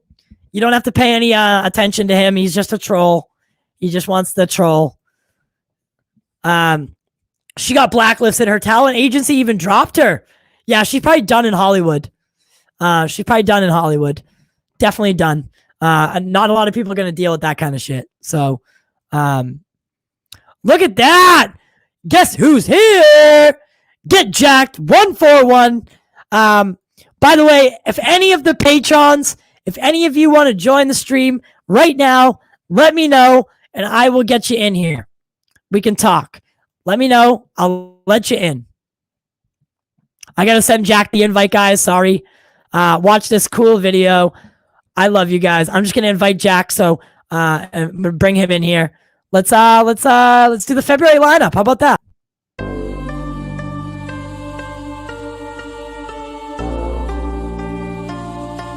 There was a time above, a time before. There were perfect things, diamond absolutes. Things fall, things unearthed. And what falls is fallen. Release the SnyderCut, release the SnyderCut. Release the SnyderCut, release the SnyderCut. Release the SnyderCut. By the way, guys, shout out to Ill Life for letting us use his song for our February month-long guest spot. We really, really appreciated it. And if any of our viewers have anything artistic or they want it to be seen and you want us to show it, hit me up on Twitter, hit me up on Facebook. Jack does the Facebook. I do the Twitter. Justice does the Instagram. But hit us up there, send it over, and we'll feature it on the channel. No ifs, ands, or buts about it. As long as it doesn't contain anything that's offensive to anybody, we're more than happy to share it for you. Yeah, Jack, I understand. I sent you the invite. So let me read through Nick Flicks with his Bumble. By the way, that's my cousin, guys. He's not actually a troll. He's actually a good guy. But he's my cousin and he loves tuna. It wasn't from TikTok. Her post from IG story. All right, well, I was just reading the article from Cinema Blend. I don't know if they had it wrong. All right, Get Jacked 141 is here. Let's add him to the stream. Ladies and gentlemen, producer Jack. He's probably going to have like a Bumble noise. Yes.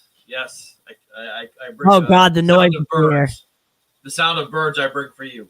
Yeah, I wanted to I was watching the show as I was getting ready because I do have to go. Ill Life, I hope you're going to be at Bonks tonight because I'm going to announce about March 18th at the bar. So here's my thing with. Can you get that filmed? Huh? Can you film that? Actually, I'm going to Can you get that filmed? People saying, "Do it for you, do it for the culture," and I'm going to take some B-roll and send it to you. Well, can you have someone film you announcing that? I would like to have that. Okay, I could ask someone. Yeah, sure. Yeah, I know people. All right, cool. But the thing with Gina Carano, so I think her vaccine thing was more about voter fraud than it was about like don't vaccinate your kids. That being said, look, Disney's a private company, and by keeping her employed, they could easily be tacitly endorsing. So let's say a pop culture corner, we hire someone, right? A fourth person who turns out to be like a staunch neo-Nazi, right?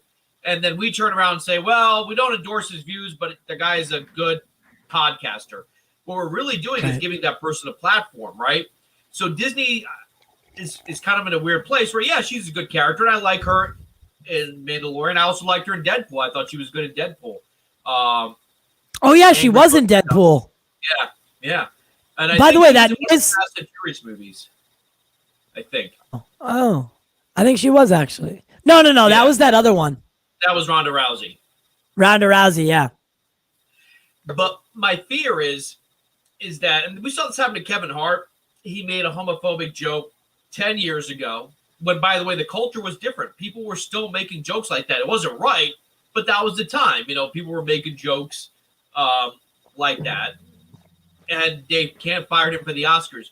My problem with cancel culture is that we are giving too much power to the mob. Should she have been fired or let go? Yes. But this isn't the first case where they've gone after people who we know are not homophobic, who are making jokes or whatever. They tried to go after South Park a couple of years ago because South Park did some politically incorrect. I'm surprised South Park hasn't been taken down. Because at the moment, it seems like I thought Odd was telling me to leave. He's like, leave. No. Moment, like it happens to too many people, and my attitude has always been: if you don't like something, don't watch it. Or if you don't like what they're saying on Twitter, block them, ignore them, don't engage the troll. I think this is something that people got really wrong with our last president. Every time he would tweet something, instead of ignoring it, they would give it more attention. They put it in the news. I'm like, dude, if you don't cover it, no one's going to talk about it. You're feeding the troll. And I think that I don't know what her personal political beliefs are. Maybe she was trolling. And look, at the end of the day, if she is a Trump supporter or a conservative, that doesn't bother me personally. Like, that's fine. I don't care. But on the other hand, Disney, by keeping her, would be accused of tacitly supporting her view. But I'm not a big fan of cancel culture on the other hand, too. So it's not that this person shouldn't be canceled. It's that there's kind of a pattern emerging where anytime someone says something that you don't like, you get a hashtag going, that person has to be fired. And I think it's going to reach a tipping point, too, where people are going to get so fed up with it, they're going to go the other way. And that's my issue with cancel culture, because they've canceled people for stuff they even apologized for. Like, oh, look, I made a joke 10 years ago. James Gunn. If anyone thinks James Gunn actually endorses pedophilia and was putting that on Twitter, did not get that he was making fun of the Catholic Church, really. He dressed up as a priest and, he did this like years ago. And then Disney fired him over for that. And I was proud that Warner Brothers was like, fine, you fire him, we'll hire him. And I think Suicide Squad is going to be better than Guardians of the Galaxy. That being said, we have formed a mob mentality online where if we don't like something, we have to destroy that person or take that person's career away. Or let them. I would like to hear Gina's perspective. I'd like her to come out and say, you know what? Yeah, I am a Republican, but my joke is not meant to be anti-vaccine or anti-trans. And if that's true, I'd say, all right, cool. Hire her back. We're in a problem right now where if I tweet something, it doesn't matter what I meant. It matters what other people think I meant. And then when I clarify it, people are like, no, that's not what you meant. We know what you were really thinking. And I think that's the dangerous part. Yeah. When people are like, oh, I know what Ty really meant when he said that. Ty's always talking about his dog. You know why? Because he wants to kill cats. He is so anti-cat. And Ty's like, no, I'm talking about my dog. No, right. I think think you meant. And it does. It gets to let things go. Yeah, it escalates to a point. And the thing is, like with social media, things and like the thing people don't understand is like when you have a social presence like Gina Carano does. I believe she has like 617,000 followers or some crazy number like that. Yeah. When you say something, you're not just expressing your own views. At that point, you're expressing Cara Dune's views, right? You're you're what's her name? It's Cara Dune, right? Cara Dune. Yeah, I know what you mean. Yeah. Like your character is now saying that because people think in their head, oh my God, this is her. This is Cara Dune saying this, right? People don't people don't disassociate you from your character. Like for instance, when we had Mark Pellegrino on the show, he's very political, and some people loved his Lucifer, and then didn't like his political points of view, and turned on him and like stop. You know what I mean? Like spoke against him and blah blah blah blah. You name it, and he was just like, people, and that was my problem with it. Right? Is like just because Mark Pellegrino's not malicious about it either. No. So that's what I meant. Yeah. Like, just because Mark's very, Mark, doesn't mean he can't be Lucifer. I didn't know Gina Carano took it a step further, though. I should have done my homework a little bit more. Yeah. But yeah, she should be fired. You have just like the Jody thing, right? Jody needs to be held accountable for what he said, and so doesn't Gina. And now she is, right? She is. And look, I have been a little bit worried that they've I go right. I'm a liberal, but I have seen on my own side people going after other liberals over the smallest thing.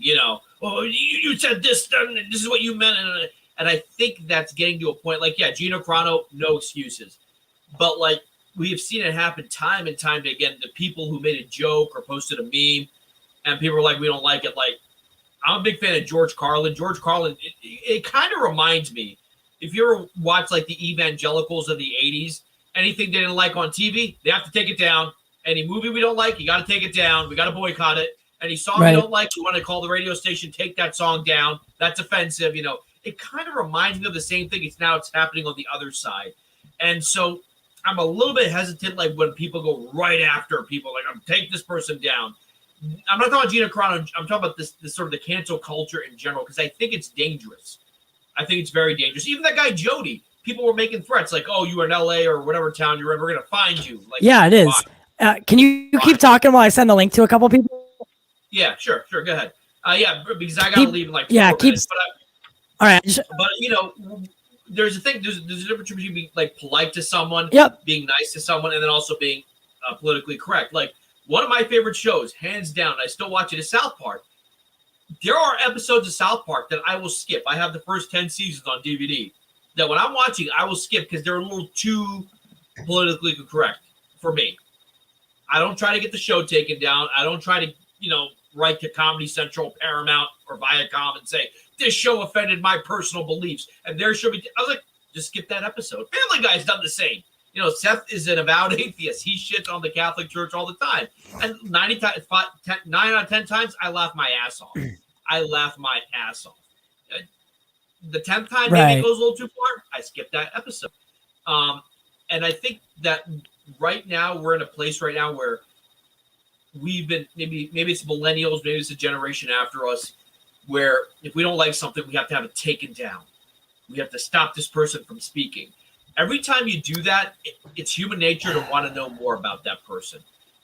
There was this guy a couple of years ago. This is in the politics, but I'm not getting into the politics. Named Milo. Do you remember him? Yes. Milo Yiannopoulos. He was a bleach blonde hair guy. And they gave him so much coverage. I'm like, you guys know you're falling into his trap. He would purposely say stuff that was really just, kind of racist, sexist. And he was gay, but he used to say homophobic things.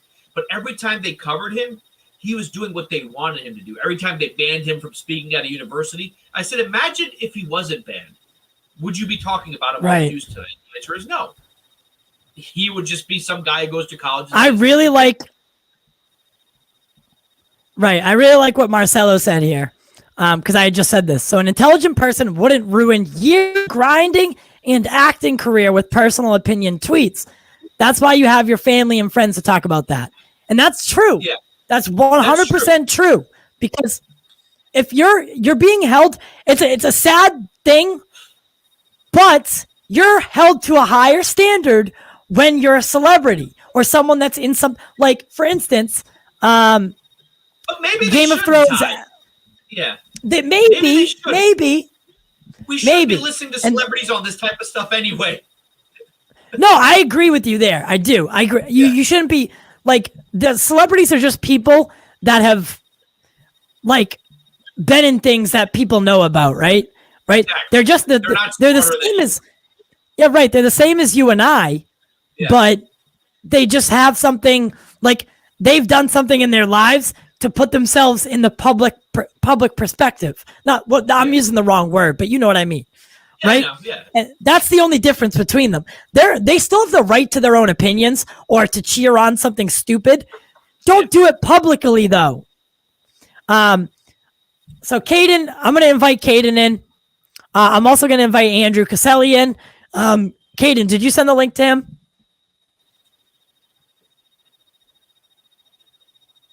Hello? Hello. Hey, did you send the link to Andrew? I don't have his Twitter. I don't either. I just wrote to him to ask him for his Twitter. Andrew, give us your Twitter in the messages. No, I think I do follow him on Twitter. It's just like what everyone knows. To look for it. So Andrew, if you can put your Twitter handle in the comment section, we can. Everyone knows that my whenever I'm streaming, something happens to my my computer that everything else slows down and like everything else takes forever. But let me say this before I go, because I do have to go. Ill Life, I better see you at Bonks tonight. We have. What did you think of the SnyderCut teaser? Oh, I loved it. Woo! That was just seeing Superman, his expression. Okay, let's go into the Justice League and the parts where his face wasn't screwed up.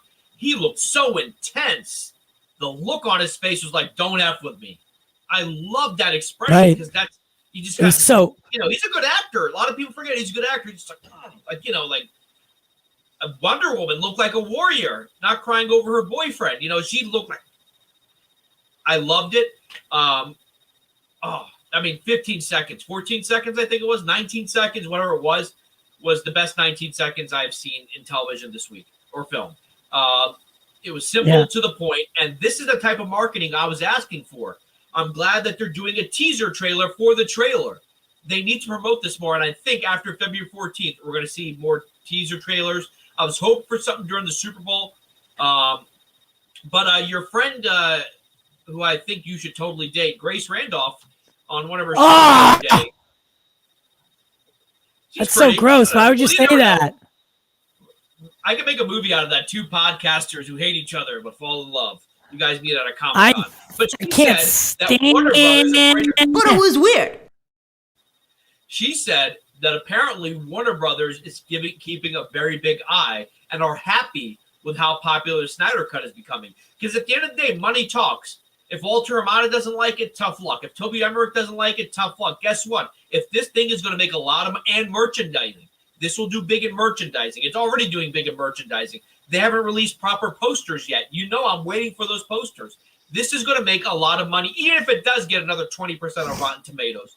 This is going to be successful, and Warner Brothers needs to kind of either tell these people who are against the SnyderCut to shut the hell up or get rid of them. Because at the end of the day, money talks. And this is already generating money. There are already people who joined HBOmax months ago because of the SnyderCut. They're excited about that. They're showing loyalty to a brand. Now, when was the last time people talked positively about a brand, like a media brand? I'm thinking of switching when my contract with Comcast is up. I'm switching to AT&T because I'm so happy about this. Right. Yeah. I'm seriously. Warner Brothers needs to, let it go. If they just say, "Hey, we were wrong," and move on, everyone's gonna be like, "Dude, Warner Brothers is so much better than Disney." Watch, people will say that. I'm saying that. Right. I couldn't agree more. Caden, what I know that I already know what you're gonna say, but want to let me know what were your first thoughts on the teaser are you excited for this Sunday coming up? And what was your favorite part of said All right, teaser? Andrew, we're bringing you on. It was cool. Hello. I liked it. There's a You're gonna have to couple give me a little bit more than that. There was the the Steppenwolf thing that we saw that he gave us. Was that Tuesday or Wednesday? Was also in this teaser, so it was cool to see that in color and actual with sound. So yeah. Well, you want to see like the slashing? Caden? Hello. Cade's talking about the video from I think it was Tuesday we did the show. When where he slices slicing up the those Yeah, that's what he's Amazonians. That talking was about. bloody. He said he's seen that in color. Yeah, he said it was Oh, nice to see him in color. it was So when definitely the Go ahead. scene when he gets. Can you hear me? Yeah. Okay, I was saying that when he, that scene before it was either before or after the Amazonians come. You Nice to meet you, man. you see Steppenwolf get his axe. yeah. Yeah. And then today we saw Steppenwolf take that same axe.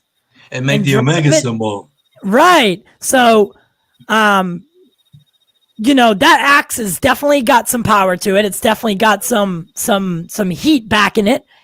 Speaking do of you which, think- did you notice when I said about the boom tube behind Superman? Yeah. See, we're gonna watch it again. Caden knows that. For some reason, my internet's like super weird and bunky when I try to share my screen.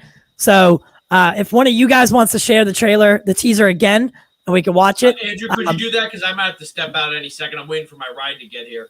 But I actually think that's a silo. Because if you remember, they were fighting in a silo, even in the Justice League, inside like a big nuclear silo. I think that's just the top of the silo. I could be wrong. Really? That's What is garbage, this? girl. What is that? I think they compare like Grace guards. Randolph. Grace Randolph. Yeah, I see Grace what you're saying. Randolph. No. Jack thinks I'm in love with her because I hate her so much. You know what? And Grace? I hate Grace so much, and he thinks I'm in love with her. I'm just saying it'll make a cute story. We go to a Comic-Con, she sees you, you see her, you get in an It's argument, love at then you have a first cup of sight. coffee, find out you both have the same type of dog. If even if you did fall in love with her, you'll have to handle She's with actually her from saying. Boston originally, What am you I- know. Even What if am you I did fall in saying? love, you have to deal with her saying, "Well, you know." Well, you know. Oh, she's so annoying, man. Wait, hold on a second. Here's the thing: she was able to get an interview with Snyder 3 times. I know. It's so fucking aggravating. Guy, what happens if Zach wants to interview with us and then she's like, "Oh, those guys are really mean. Don't go. They don't want to go to Oh, Oh, wow. That's a beat. That's a bad beat. Yeah. even Dave the honestly- film junkie got to talk to Snyder. Yeah, Dave's a buddy of mine, man. I love Dave. Dave's actually going to be stopping. So Dave's going to be stopping in.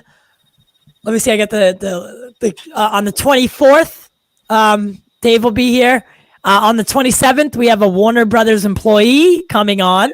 That took a while to get done, but it's the Yeah. perfect time. Yes, speaking it of is. Dave, I asked Dave to like see if he can interview like a new person on the stream, and Yeah. that's Tobey Maguire.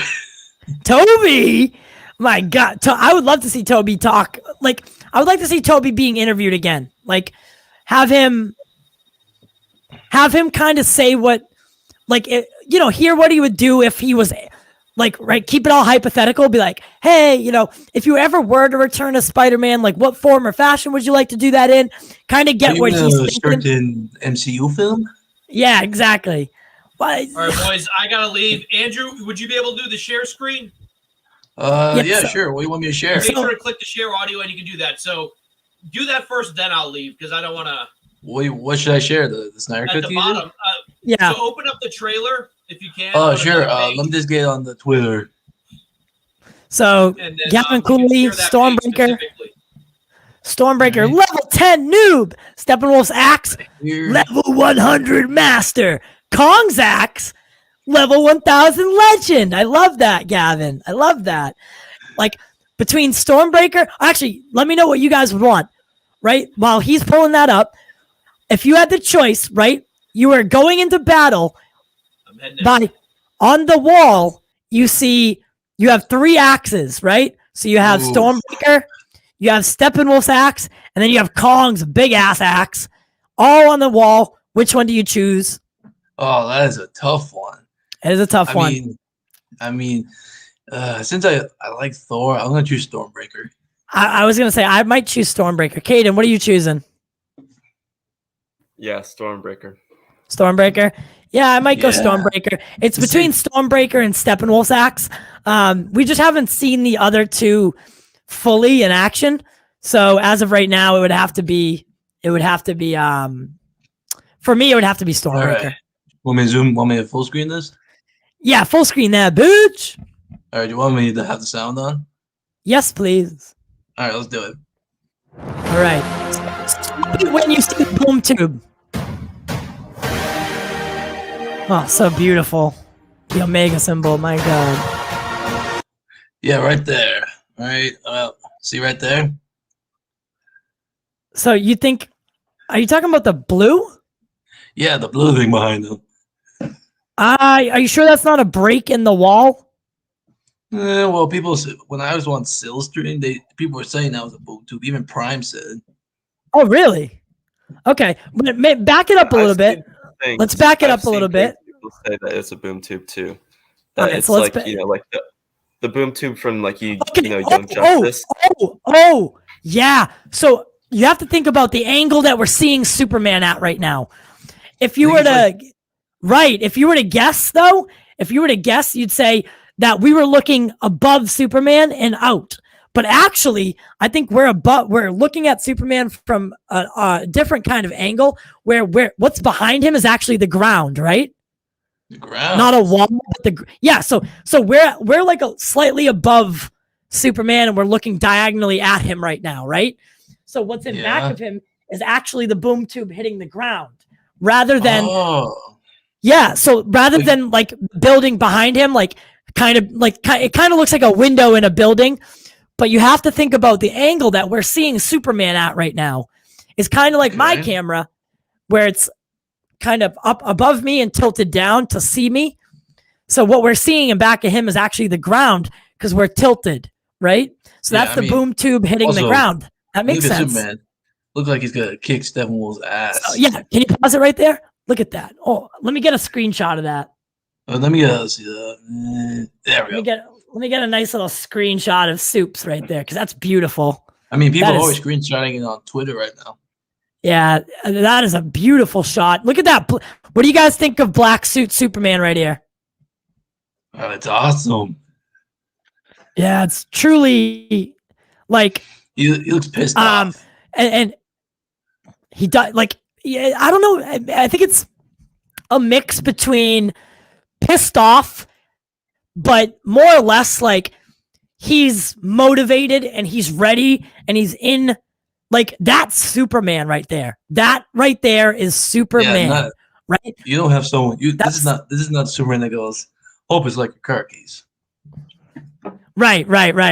This isn't like I'm gonna race with the Flash. This is Superman in action, looking at a threat that could possibly ruin and destroy the Earth.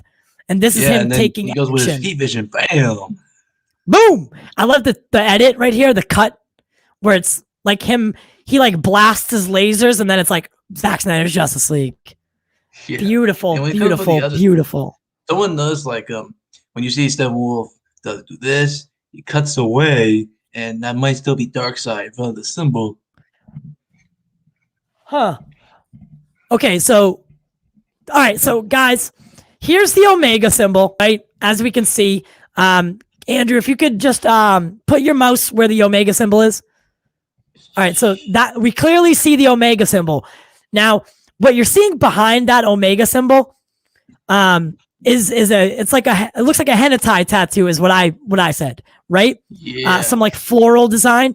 I think that has to do with the anti-life equation. Oh, really? Yeah, I think that has to do with the anti-life equation. That's a weird pattern to just have on the ground for no reason.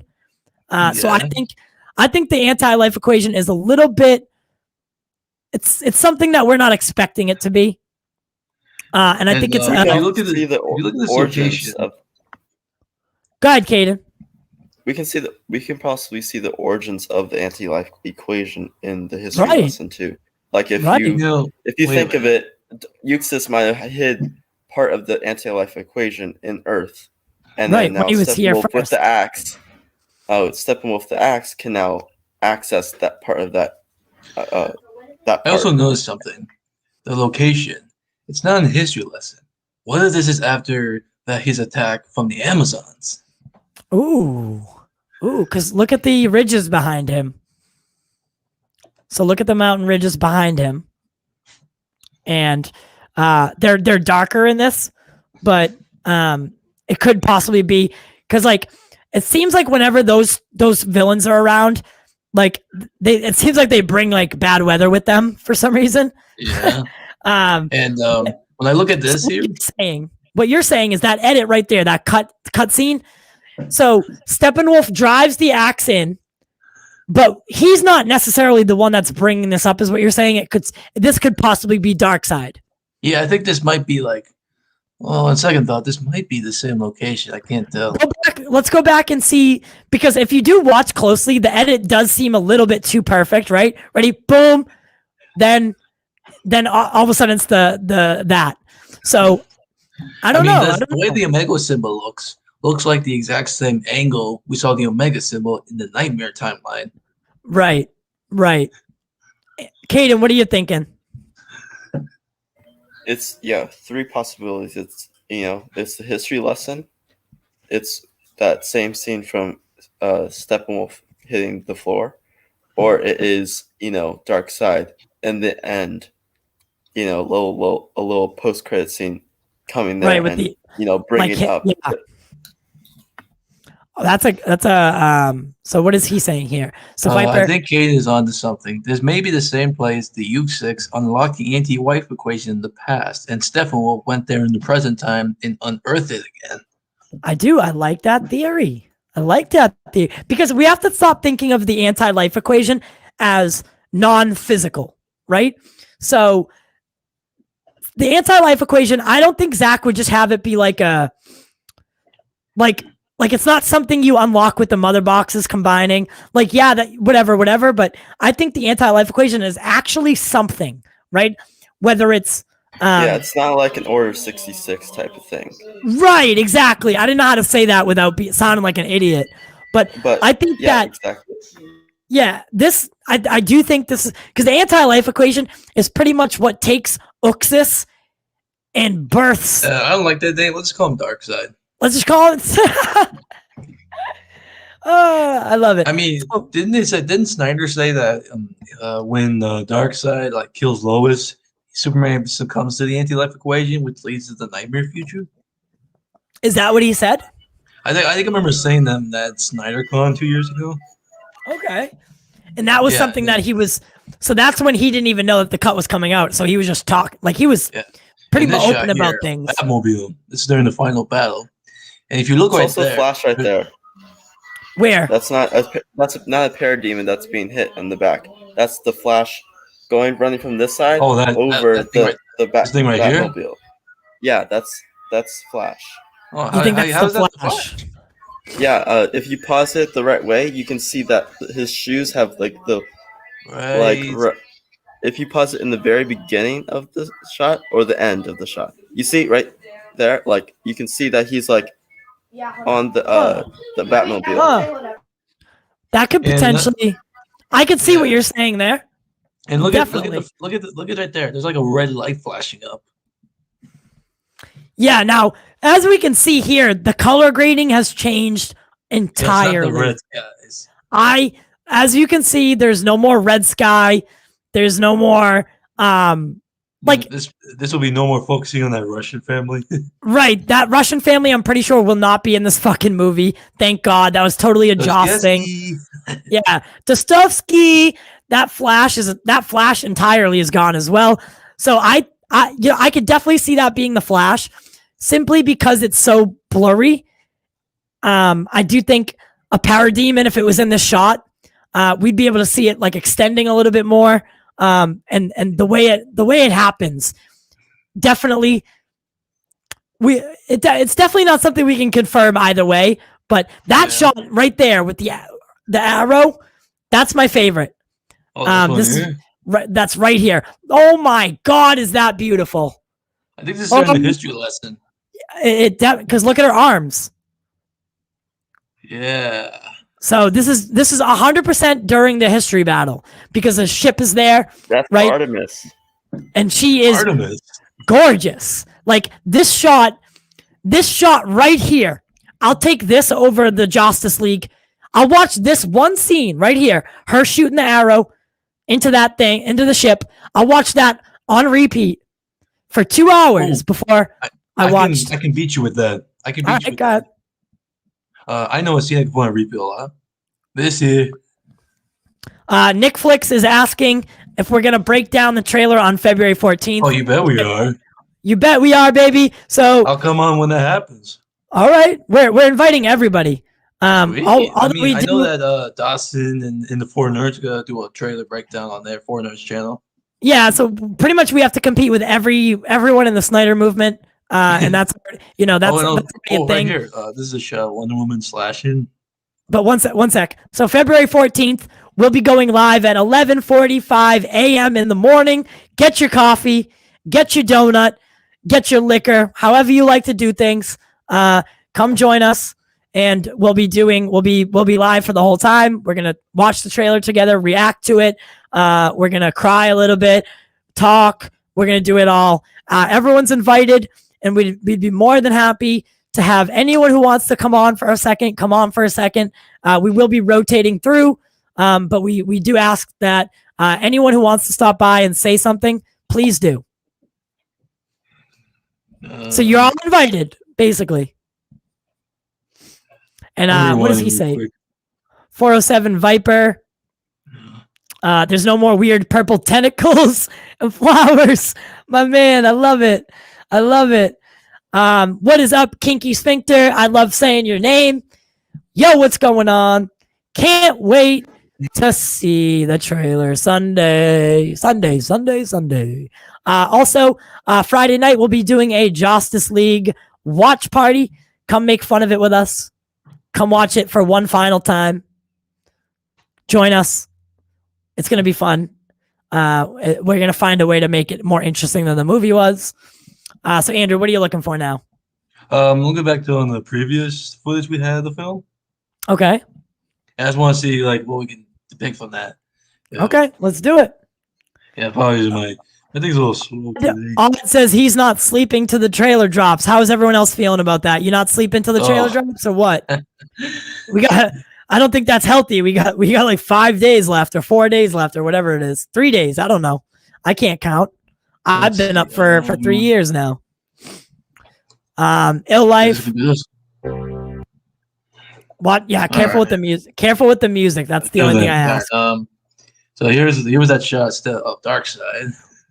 Right. So now what we're seeing right here, right, is Darkseid doing the same exact thing Steppenwolf does at the beginning of the other trailer. So what Caden is basically saying is that during this fight, as you can see, the ship that's behind him looks like the same one Artemis is shooting at, right? Yeah. Okay. And it looks like the same color grade. It looks like the same sky. It looks like this scene right here does take place at the same time that a lot of the shots that we did see in that the other trailer took place. All right, so you can play. So this might be where he's hiding the equation, right? Yeah, and then comes this shot, which is absolute gorgeous. I cannot wait to see this film start with Henry Cavill, the death of Superman. It's going to be. Didn't they say it was going to be his death theme from BVS, but from someone else's perspective? I did hear that. I'm interested in that, and I'm interested to see how they, because I wouldn't mind watching it from like say Lois's perspective. Okay, it's like right after he starts flying. Right now, Caden, whose perspective would you like to see it from? Not that they're any really different, I guess. Civilian. I would like to see it from civilians, or or someone like that's like someone from Apocalypse that's reporting. Oh, you mean like you know, someone from because they heard saying, Lord Yeah, Darkseid. someone- They No can say, Lord way. Darkseid, the Kryptonian has fallen. like a Desaad or someone, you know, Huh. in the like it. That would be so fucking weird, but that'd be so cool. But hold on, that makes sense. You remember how Lex is like, the bell has already been rung and they've heard it. Ding dong, Right. the god is dead. That Yeah, must be that would make sense. That means Desaad would know. He would tell Lord Darkseid, the Kryptonian has fallen. Right. Wow, actually, I didn't even think of that. That's kind of clever. And the next shot is this. Yes. So this is the nightmare sequence. Joker card flies by. We got some parademons, and Look we at have that. the Justice anti-life League, man. equation. Yep. So that's the Hall of Justice. That's the little curvy part on top of it. I have a question for you guys. Why do these ships constantly look broken? I think it's I think it was stuff because from after someone blew him up in the Earth. history lesson. or because there's just the singular ship in the history lesson. So I think Right. that's These are originally multiple. from that, or multiple, one or two, or three, whatever. We see those ships, but what if those ships have like some magnetic field thing and they unearth, and then what they're doing is unearthing stuff so they can build the ship bigger, and to Okay. build a bigger ship around the Earth to make it look like Apocalypse. Because that's what Darkseid's so- trying to do. So basically, what you're saying is use the same tactic from Man of Steel to terraform the Earth. That makes Yeah. sense. Because And then next shot, what you're describing is terraform. yeah. The next shot we have is this. I love this, by the way. See, this is the Wonder Woman we should have gotten 84. Yeah. I mean, this is right after her mother shot the arrow. Yeah, which I thought was totally oh god, I love it. I can't Yeah. believe they cut all this stuff out. It's so like crazy to think about. Now this shot. All right, guys, question. Now we know a little bit more about this scene, right? They're looking at a hologram of Superman. Superman, right? So at this time, Superman is still not resurrected. Yeah. The way it happens, the way it happens in Might be Justice League, after their Gotham Harbor battle. right? So this is when because they all go meet up back at the bunker, or like Batman's. It looks like it's like R&D lab. But do you think this is more towards the beginning of the film, or like is this the moment that they decide like we need him back? Maybe, yeah. And if you look how the way the holograms moving, what if they're like you watching like when he did his first flight at Man of Steel? Oh yeah, it kind of does look like that. Because you do have to think like why are they sitting around watching a hologram of Superman? It's got to be a lesson to them, right? Yeah, to learn like that he was a beacon to the world. Yeah, Without him, exactly. the world is lost. I think this is when Batman is basically telling the League his plan, right? Like listen, we need to get him back somehow, or like he's trying to inspire them. Like you can see you can see Bruce, like Ben Affleck. How can you not like this guy as Bruce Wayne? Look at the determination in his eyes, right? He's like, this is the guy we need back, right? This is why we're here, right? Because he's not. Speaking of, we're finally gonna get the real Batfleck back. Yes, not Fat Fleck, Batfleck. Not Fat Fleck, but Batfleck. Then comes this shot that we already. And I think this scene is probably like a show us like how Victor became Cyborg. Yeah, so I think this is basically what this is doing is we're getting Victor's backstory here, right? How he was such a star athlete. He was loved by the community because most football stars, you know how it is in high school. The football stars are the cool guys, yada, yada, yada, right? So this is meant to give why is Cyborg so like depressed, right? Yeah. Being Cyborg. Why is he like Cyborg Exactly. This is showing us like his life that he's missing, right? He all he wants is this back. Yeah, even in this scene right here. He's so jealous. Like he's very jealous. He's self-isolating, like Caden said. Yeah, you can tell, like, right from look at his face right here. Very, very, very self-isolating, like just wondering why he is what he is. Why? I think it's like survivor's remorse, right? Like he's just contemplating everything. He's very depressed, and he wants his old life back. Here we get now look at the next scene. Car accident that he gets do we know how Vic got injured? Maybe during the Battle of Metropolis. Ooh. So you don't think it happened? So they don't actually ever explain that, do they? Well, How the all accident we know is happened? I said that all we they know is get that in that- DBS we saw like him a little computer desk thing, and his father used the mother box to revive him. Revive him, yeah. But Caden, what were you saying? Didn't Ray say that that he and his mom got in an argument and then they got in a car accident? Oh, Did I didn't know Mr. that. Here, Ray? I'm not sure, but I think he said that. I think he and Karen Bison's Miss Fisher or Miss Stone got into a argument about his dad not coming to the game. And, like it's going to be very comic book accurate, and like how the Young Justice and Teen Titans showed it. Right. Yeah, and then in this shot here, where he comes out in the black suit. So this is him coming back, right, from death? Yeah. If you remember, they released, when Jocelyn came out, they released the deleted scene that showed Superman right after he said hi to his mom in Lois. He enters the scout ship, and you see the black suit behind him, which we showed him with the red suit. Exactly. So this is definitely clearly like right after he's resurrected, and he just went to get the black suit, right? Yeah, I read somewhere that after we see him come out in this suit, we're gonna see him recreate the first flight scene from Man of Steel. Right, and guys, you have to remember, because everyone's like, oh, well, why is he even in the black suit? Like, why does that make sense?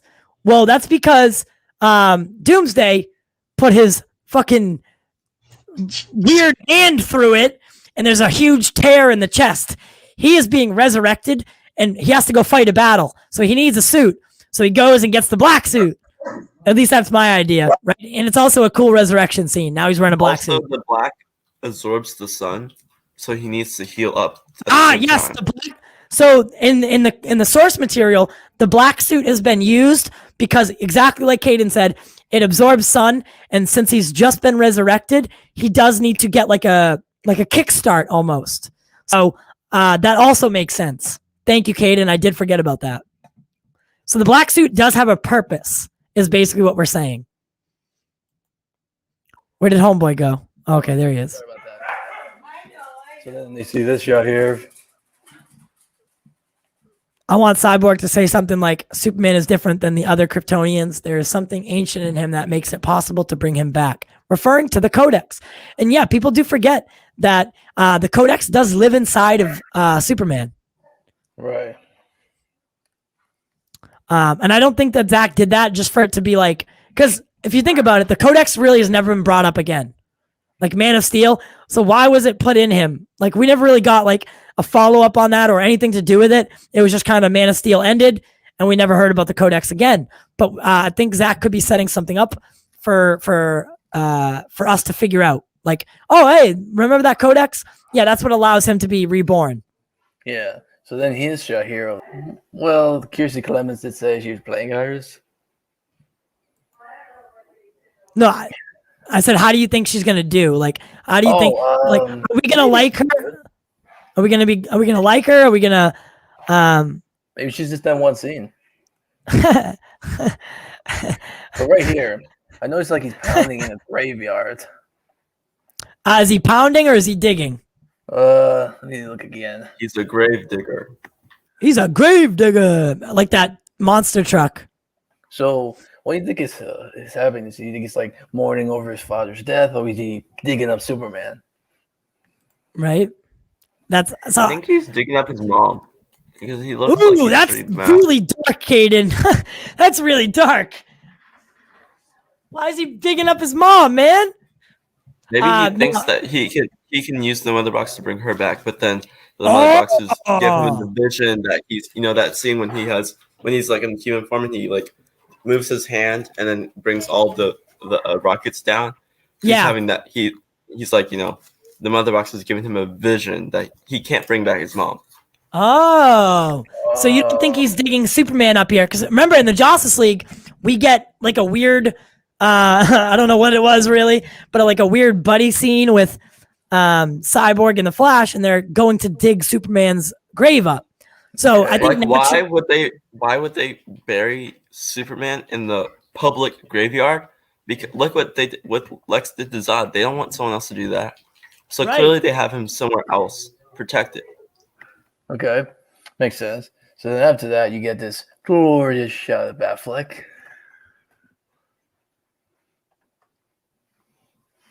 And to be honest, Batman standing on gargoyles is pretty awesome.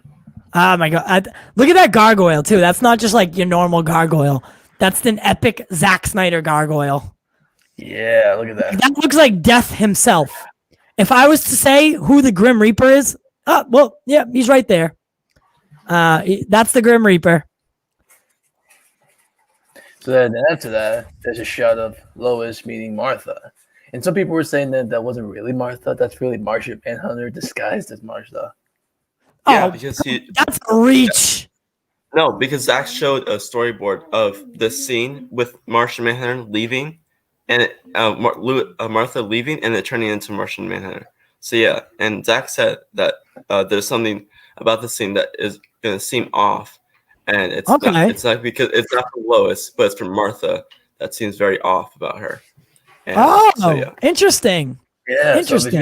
So it means we could see Harry Lennox in his Martian form. So all right, so guys, when do you think we are going to get our first look at Martian Manhunter? Is it going to be there? Yeah, I think it's gonna be there. Okay, yeah. So like he'll be hiding and posing as people, and like all of a sudden, we're gonna like us as an audience will be like, well, that wasn't right. That doesn't sound like Martha, or like that doesn't seem like something Martha would do.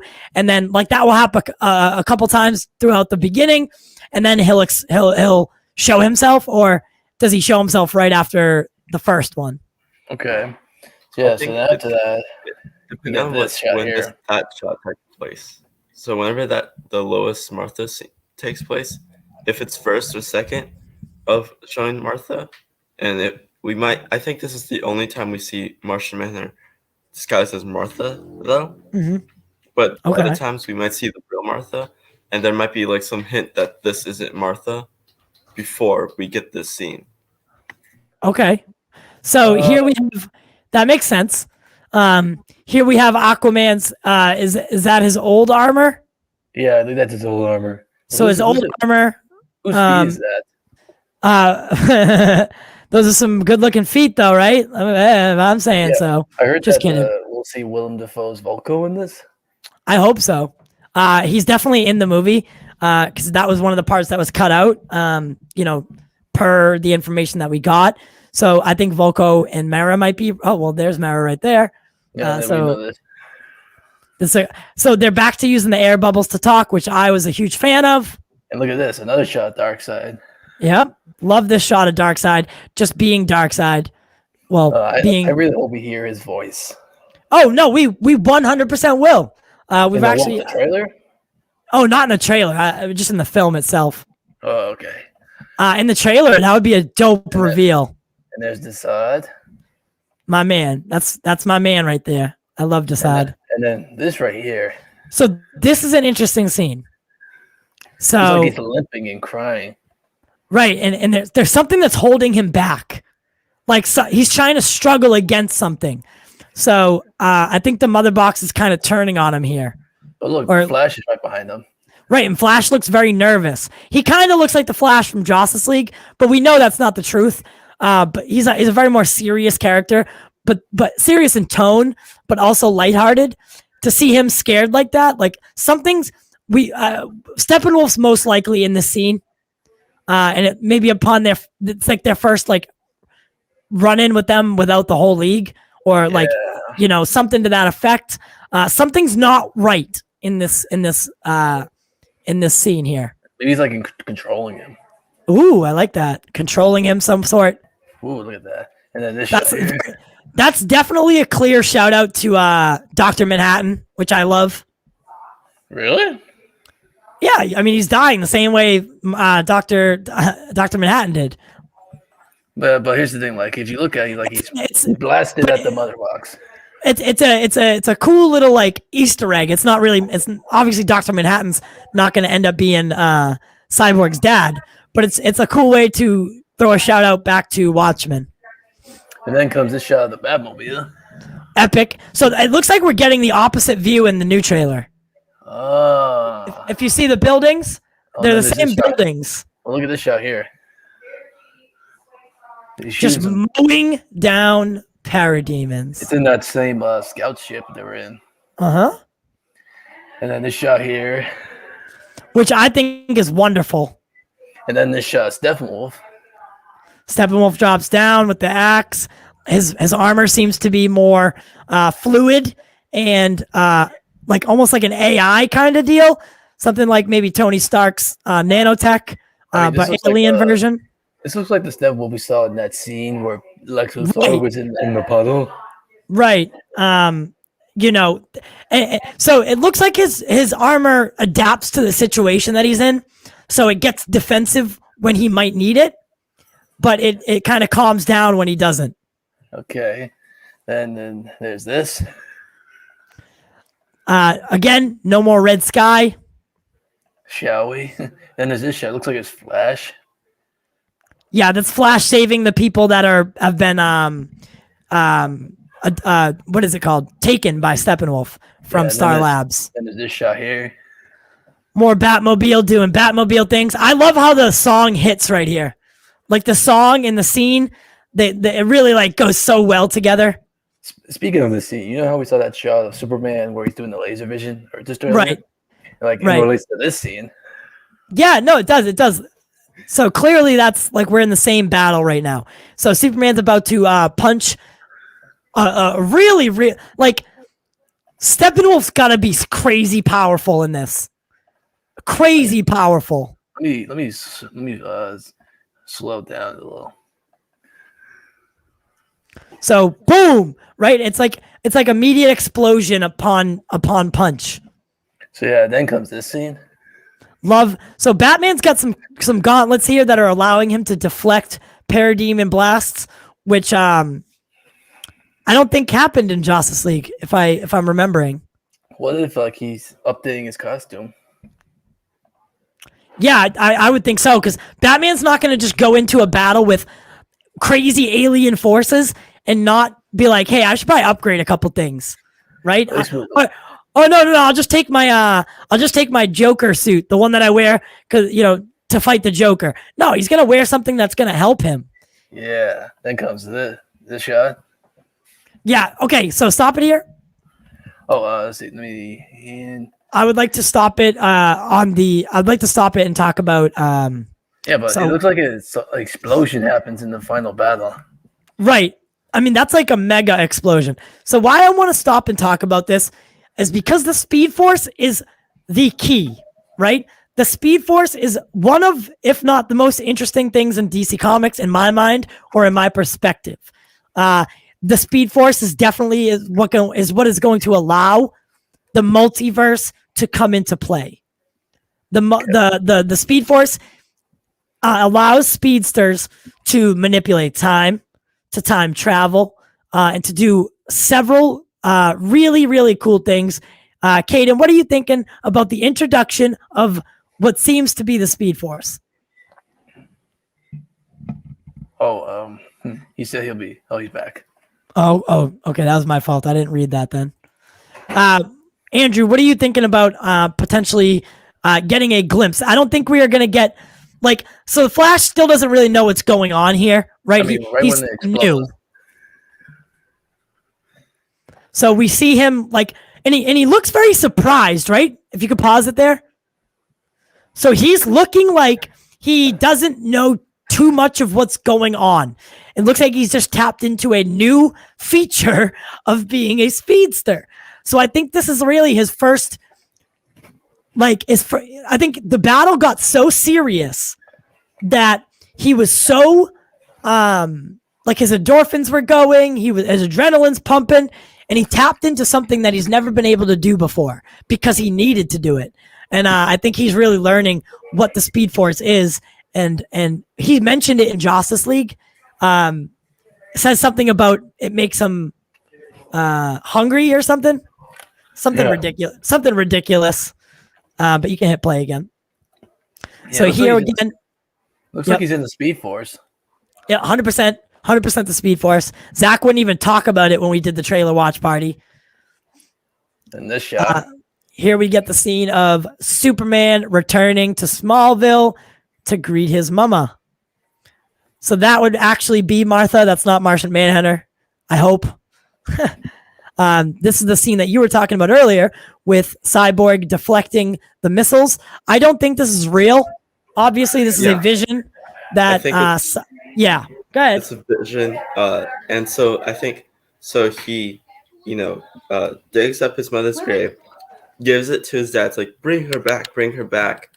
And then, and then because he knows that his dad has a mother box.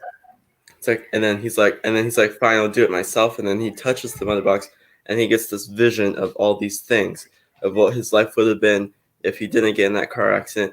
What happened if he and now if he was, fully human, but with the whole mother box stuff and deflecting the missiles, what would just showing all these things, and then he sees Darkseid, and then he sees Steppenwolf, and then he's like, we can't do this anymore, and then his dad is like, we see the scene when his dad is destroying the mother box, and his dad dies too. Well, here's the thing. Wasn't there a picture that Zach released that shows Victor looking at himself with his family? I'm gonna grab a drink real quick. Okay. Keep going with this conversation. Okay, so Kid, wasn't there a picture that Zach released that showed Victor looking at himself with his family? Yeah. Hold on.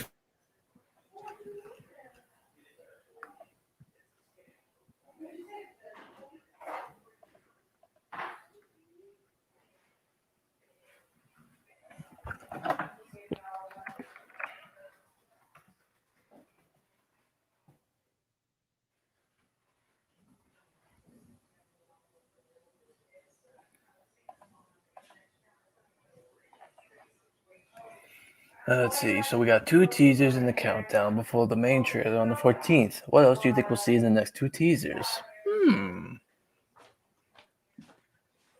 So I was telling them, ooh, look at that drink. Got my cola. So I was telling him that wasn't there a shot that Zach released that showed Victor looking at himself with his family? So we got Sunday the 14th.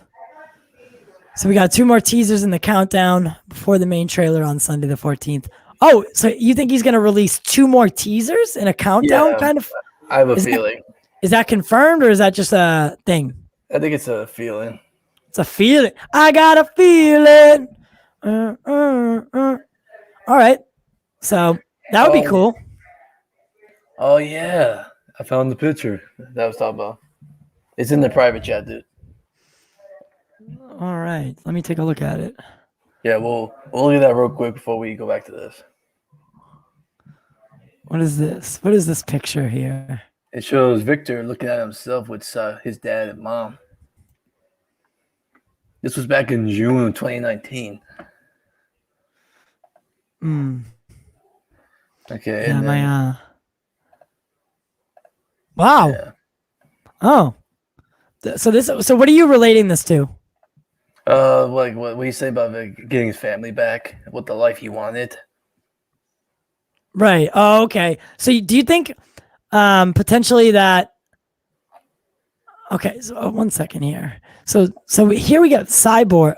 Well, Vic at this point. Vic looking at his family, and he's in the family, so he's looking at himself, like you guys said. Then we get Superman falling into skulls, similarly to what happened in Man of Steel.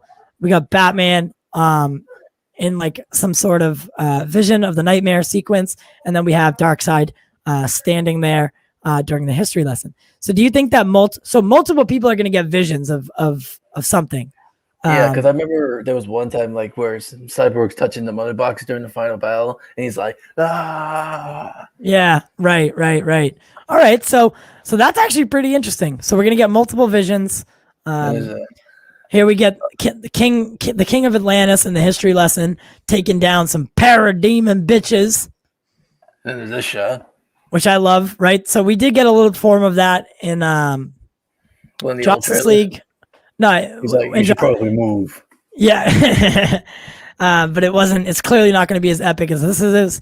We got Yeah, Cyborg in action. Isn't that cop the old Jimmy Olsen from the Christopher Reeve films?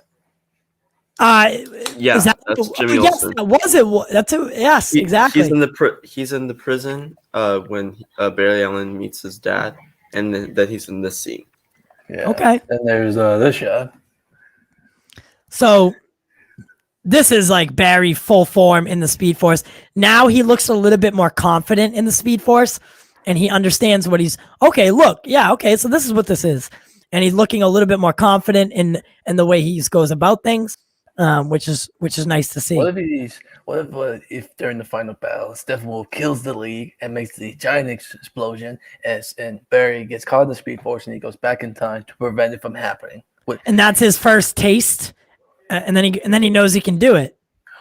Ooh, I think the reason why all of them died, which causes the explosion, is because Superman wasn't there. Ooh, so then they go back and do the final battle with Superman. Yeah, that's why he's going. Like maybe this is when he's going back in time. Okay, hot take. I like it. So maybe this isn't actually during the battle. This is the Flash doing it to go back in time, reverse things, and then grab the full League, including Superman. So he warns the team, listen, we can't do this without Superman. We need Superman to do this. Okay, I like that. Then the team shot. Epic team shot. Then we see the Flying Fox open. At least that's after the, yeah. So this is Zach inviting us in, right? Join me for this ride. Join me in getting the Snyderverse restored, not reversed. Then comes this scene where Batfleck says the line. Do you mind if I have the audio for this part? Yeah, you can put the audio on. All right, this is where it says this. All right. So when they pan Andrew. around, I think it's a different shot when they pan around. It's not how many Steppenwolf has fought. And So you can see those two shots happening right there in the last 20 seconds. I'm a little confused on what you're saying. So there's this. and you're using different shots. Yeah, they're two different scenes. So basically, you're saying Batfleck isn't in his bat suit when they're talking about what Flash was saying. No, he is. So Ben Affleck, Batfleck is talking to Barry Allen, and then when Why they go is to the everyone in scene, costume and except then when they Gal? get right there, and then right there, that's a complete. Oh yeah, clearly, because Aquaman was just in his uniform, and then it flashes and he's not. Right. I didn't catch that the first time. I have to ask, what do you think they're talking about? Where Batfleck's like, he's never fought us, now it's united. I think you might be onto something, Andrew. I think the Flash comes back and he seems like he's more motivated than ever. Not motivated, but he knows something that we don't. I just thought something. And he's telling the League, like, right hey, here, where it says this. Hundreds of thousands of other super beings on the other planets he's destroyed, right? And we have to assume he's one. How does he know that? Because remember the Wonder Woman did the whole history lesson has told them who this person is and what he is about and who his nephew is and because she has heard stories from the Amazonians and has gone to that temple where the arrow was.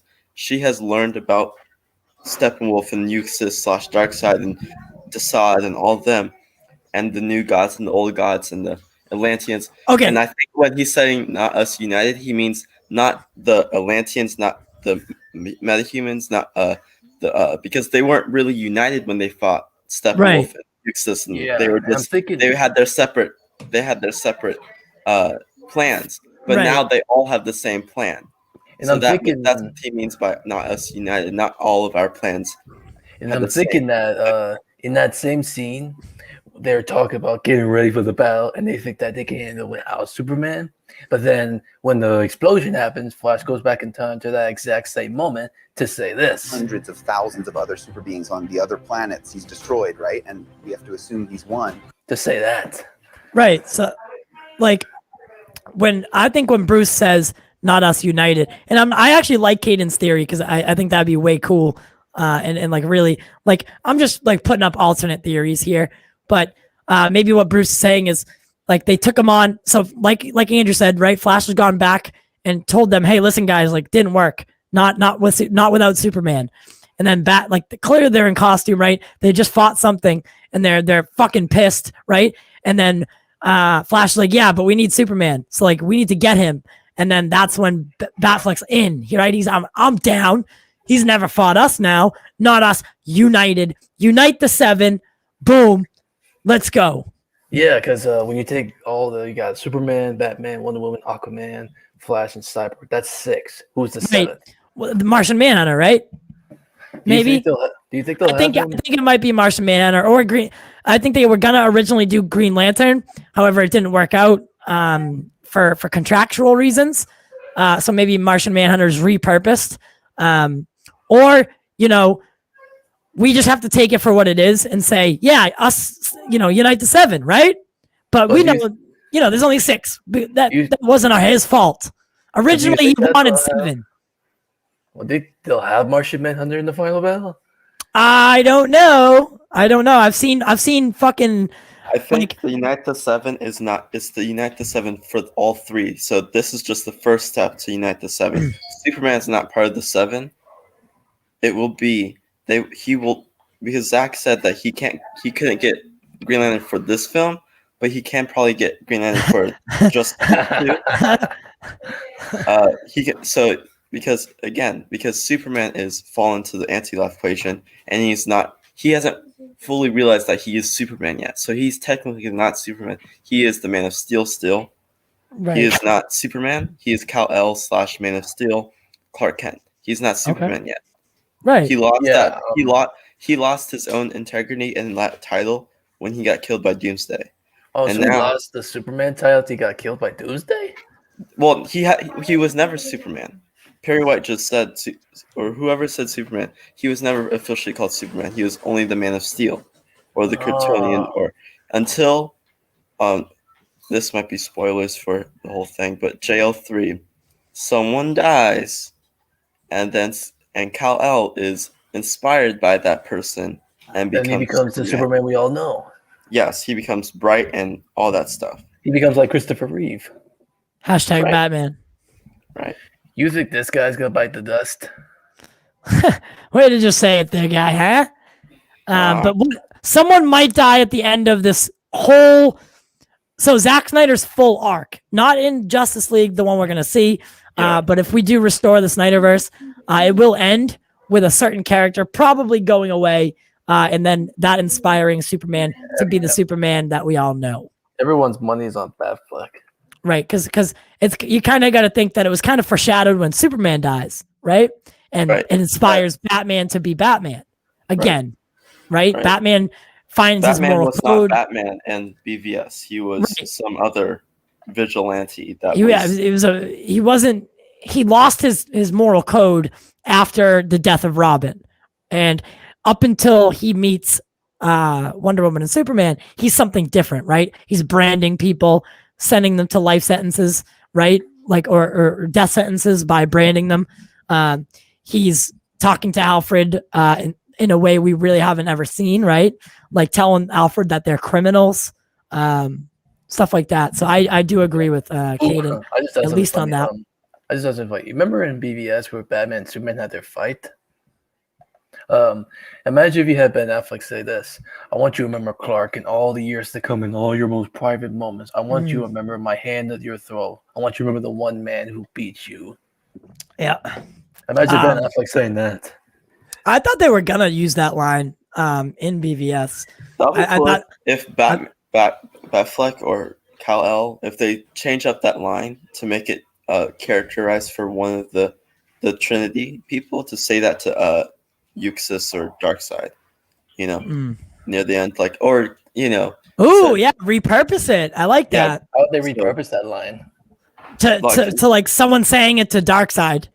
Yeah, so instead of Batfleck saying this to Kal-El says it to Darkseid after. So you say you want whatever Clark to say, "I want you to remember there's something dark side in all your part. I want you to remember the one man who beat you." Oh, actually, yeah, he brings up a good point here.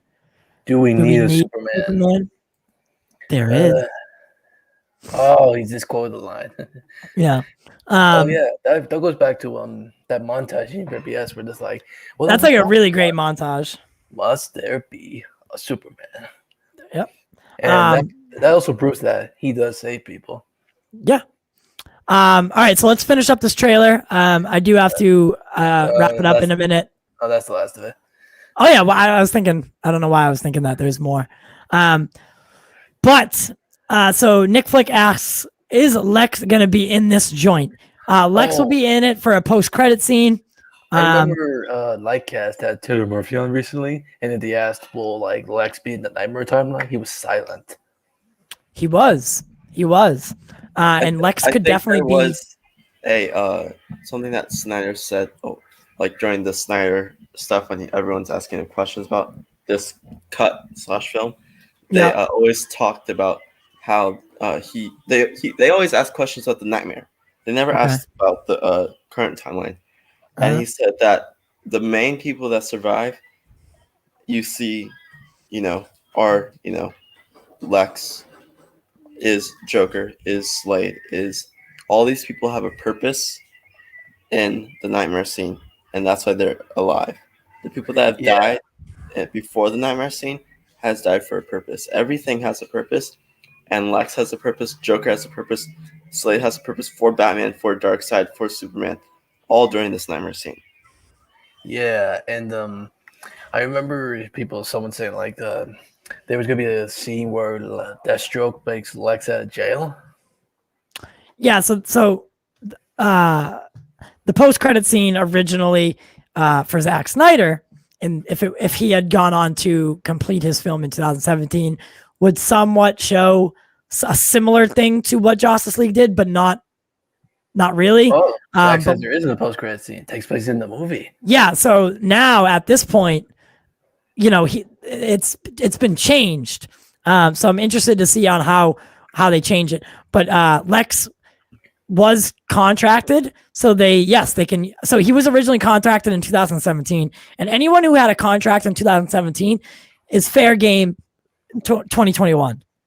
So I would say yes, Lex will be in this film at one point, maybe a really 2-second cameo, whatever, but he'll be there. The shaved bald head like we saw in Justice League. Right. I would agree. I think he would have. I mean, because Zack Snyder put that was Zack Snyder's like start, right? He was shaving his head in prison at the end of BVS. So yeah, I think Zack will have him as the bald-headed fuck that he is. So guys, I gotta take a nap because we're gonna be back at this at what time, Caden? I don't know. Well, I'm going to. Caden usually joins the watch party for Wandavision, right? With Nicotina. In about 6.5 hours, right? Yeah, I gotta take a nap so I can. I remember it usually starts like around 12:30. Well, for me, I'm on the East Coast, so it's 2:30 for me, and we start the show at 3. And by the time we end it and we like wrap up talking after, it's like 4:30 a.m. And I'm like, guys, come on, I gotta go to bed, man. And my dog's. Let's hope in WandaVision it's true that Evan Peters is quick. Yeah, guys, I didn't even get to talk about everything I wanted because we got hung up on this. I was gonna do like a whole WandaVision preview, but actually, Andrew, could you do me a favor? Could you pull up the WandaVision episode 6 preview? There's a preview. I could have sworn there was a preview. No. I think they stopped doing like previews since we're getting into the final act. Yeah, I remember it being like mid-season. We have 6, 7, 8, 9. They stopped doing previews? Yeah, they just did like, what happened last time. I could do pictures instead. If there's a couple pictures, yeah, show them. Because I just want to talk about, because I'll let this go to 3 hours and then we got to stop. Okay.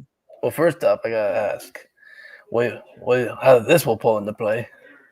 Yes. So as we all know, Evan Peters from the Fox universe has been brought over into WandaVision. And I would like to know what you guys think. So is it the same Quicksilver from the Fox universe being recast in Wanda's head, right? Whether it's from the twins, whether it's from Agatha, whether it's from Wanda. I'm asking none of that. I'm asking, do you think it is the Fox version of Evan Peters and not just a nod over to the Fox universe? Well, I think that it is the Quicksilver thing because this show is leading into the multiverse of madness. Yes. So I think that while doing the chain of realities and all that stuff, he probably squeezed over the multiverse, and this guy popped out of it. Right. So that's what I'm thinking. What I'm thinking happened is, so if you remember early in episode 5, after the dog dies or something like that, it might actually been before the dog. No, it was before the dog died because they were at the couch. And Wanda and the twins were talking. And the twins asked Wanda, hey, do you have a brother? Or do you have do you have a brother? And she said, yes, but he's pretty far away. She never told them that he was dead, right? She said he was far away. Yeah. And so I think the twins, one of them having Wanda's powers himself, brought back the only Quicksilver that he could find. The first one he found was an alternate version in an alternate multiverse, like an alternate universe. So instead of bringing back the correct Pietro, the twins brought back the multiverse version, Evan Peters Fox version. I was thinking 407 Viper says that it can't be the Fox version. He talks and acts different. Yeah, but he's just like Vision, just like Monica Rambeau. He's playing a part right now. Right? When Vision snaps him out of it, I guarantee, well, if it is the Fox one, Vision's going to snap him out of it to figure out who he actually is, right? Because Vision knows that none of these people are who they seem to be at this point, right? So Vision's going to snap him out, and then we'll hear who he is. As of right now, he's in the bubble, and he's acting the way Wanda wants him to. Yeah, and if you know something, his hairstyle is different. I mean, look how he was here. Look at the hair, how different the hairstyle is. Yeah, I wouldn't say it's that different though. I think it's just combed a different way. So how like Billy has Wanda's powers, so we know that like so there's this comic storyline in the comics where Billy it brings back his boyfriend's mom, but it's not really his mom. It's like it's his mom, but in an alternate reality, she's like some alien that's like some gooey alien. Right. So this might be the only what you said, Ty, is this is the only Quicksilver that Peter Maximoff that Billy saw and brought him in. Right. And so there's a possibility that he took MCU's Quicksilver's soul and put it into this Quicksilver that we got. So it's not. It's. So you're saying he can say he didn't see that coming? Yeah, he can say that, or because like since he has Aaron Taylor Johnson's soul inside of him. Ooh. What if his soul is inside of Aaron Taylor Johnson's soul? Inside of his. They're saying his hairstyle is the same as Aaron Taylor Johnson's. It's a little bit similar. I mean, I can see it. It's 80s version of what Taylor Johnson's hair would have been. It's a combination between the two. Yeah, again, you have to remember that once you enter, it doesn't matter what you talked like before. It doesn't matter who you are, right? Once you enter, as we've seen, and they made sure that we knew this by that when the beekeeper is going in underground, his chain turns into a jump rope. The drone, when it goes in, changes into something and it gets repurposed to fit Wanda's narrative. Same with Quicksilver. He's now in the bubble and he's now subject to Wanda's recasting or repurposing, and he's basically following a script at this point. And I think he's going to be forever the Quicksilver that we're going to have for a while. Since if he goes outside the hex, then he is going to be the recast of Aaron Taylor Johnson's. He's got a hard name to Pietro. say. I understand. I know. But I got a theory. You know how they said that they're bringing hold on a second. So yeah, I mean, the hairstyle doesn't really matter to me right now. For lack of a better term, it's silver. They both had silver hair. It's just combed a certain way, right? So, I'm gonna say a few things before I get going. I think that since he's from the Fox, I think that this guy could be close by. Yes. So my theory is that when the twins plucked the Fox Quicksilver out, as we all know, Charles Xavier is conscious of all mutants. He's gonna notice that his boy Quicksilver is gone, and he's gonna go looking for him. Somehow Magneto's gonna figure that out as well, and Magneto knows that that's his son, right? He just never said anything. Also, remember there was a rumor about an Illuminati project going into. What if the Illuminati is Magneto, Charles Xavier, Doctor Strange, and possibly Shuri, possibly Bruce / That's a lot. Smart Hulk. That's a lot of people. It's a multiverse Illuminati. It's not just the Illuminati from one universe. It's a Illuminati from there's 6 people from different universes. But I'm thinking something. So you think that when you said about Professor X, you think that the Professor X will be this version? Yes. So he's going to notice that Quicksilver's gone. He's going to start looking around, trying to figure it out. Doctor Strange is going to figure it out on our side, and he's going to go looking to figure it out. And he's going to find Charles Xavier, and he's going to find Magneto, who are both trying to figure out where Quicksilver went. He's going to bring them to our universe because that's their way in. Right now, they have a man on the inside. Xavier just has to get to him, right? Yeah. As you can see, look at the picture at the bottom, right next to your head, Andrew. As you can see, he's looking next to your head, Andrew. The one where he's like put his hands on his head. Over here. Right? He's going to do that to Wanda, and he's going to be like, you need to stop, just like he did in the comics, right? What if he does it like this? Well, that's the picture I was talking about. Okay. So basically in the source material, Charles Xavier is the only one powerful enough to get into Wanda, like talk to her, try to figure things out.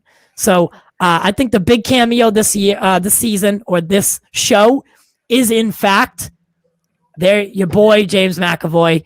If Magneto's with him or not, really doesn't make a difference to me. But it would be Fassbender if he does show up. If it's McAvoy and Fassbender, I'll lose it. Yeah, that's going to be a great cameo. It's not Luke Skywalker level, but when they said that, they're just trying to relate it to you for something right? They're just trying to give you an idea. They don't mean that it's actually Luke Skywalker level. There's nothing that is that level unless it was Wolverine himself. Well, but it won't be. I know it won't be. That could be the Luke level. I mean, the show's connected to Spider-Man 3, so Toby? Listen, Toby has no place in this story. What could Toby do? Yeah, I don't maybe think I got an idea how. It could be like a post-credit scene in the final episode where a rift in the space-time opens and you see someone fall out, and we cut to him, and it's a red and blue suit, and it's Toby in the Spider-Man suit. All right, okay. If it's that kind of, I'm saying, like, if the cameo has to involve with, like, if the cameo serves the storyline, right? Like, and it brings someone in to help fix the situation, it won't be Spider-Man because he can't get in there. He can't do anything. If it's a post-credit scene like that, that would be cool with me. Also, you have to also remember the timeline of the deals, and it seems like that Tobey Maguire was like the latest one to sign on, and he was, he was the last one to sign on in December. What are you talking about? Tobey signing on for Marvel. When did that happen? In December, he was like in December he was like the last one to sign on that was rumored to sign on. Okay. In December. So if we do that timeline, he was not signed on when WandaVision was being filmed and taken care of. And doing their additional photography. When they do additional photography, they usually / reshoots, when they do those things, they usually have the post-credit scene filmed then, and he was not signed on when they were filming that. Right. Okay, so the last thing before I get going on. So to be honest, like if the cameo is these two guys here, I'd still be stoked. Yeah. Yeah, no, definitely. So like, for instance, I think a post-credit scene that kind of expands the multiverse or like introduces us to 100%, you know, the multiverse is a thing. Here's a little tease for what's to come. That's okay with me if they want to do that. I do think that Sam Raimi being involved in directing Doctor Strange 2, there probably is a good chance of him bringing, like, especially if they're doing the multiverse, you know, Sam Raimi is doing Doctor Strange 2. Like, bringing Toby in is kind of awesome. Like, it's kind of awesome, right? And it makes sense. I don't think it's something that we're going to get for WandaVision. Yeah. So, all right, well, I gotta get going. Fortunately, yeah. All right, Andrew. Thank you for joining the stream. As always, we do it for you, and we do it for the culture, my friend. I'll see you probably on Sunday for the trailer. Yep. Or join us Friday for the Justice League watch party, and we'll make fun of it. See ya. All right, my friend. So that's about all the time that we do have for you today. But Caden, if you're up, definitely join us over at Nicotina's channel tonight. I know Gavin will be there. I know Dawson's coming tonight. He's kind of an iffy one each week, but when he does show up, it's wonderful. Gotta love Dawson. But thank you guys so much. Later. All right, bye. Make sure you're subscribed to the channel. Make sure you ring that notification bell so you don't miss any uploads for any of our great content for February. We got so many people still ahead of us. It's not even funny. Ahead of us, we still have this Saturday. Well, this Saturday, we'll be doing a BVS Ultimate Edition watch party with John Aaron Garza from Real Anarchy. We'll be doing February 17th with Ping Pong Flicks, February 20th with Lightcast, February 24th with Film Junkie, February 27th with a mystery Warner Brothers employee, and then one other guest that remains close to the chest.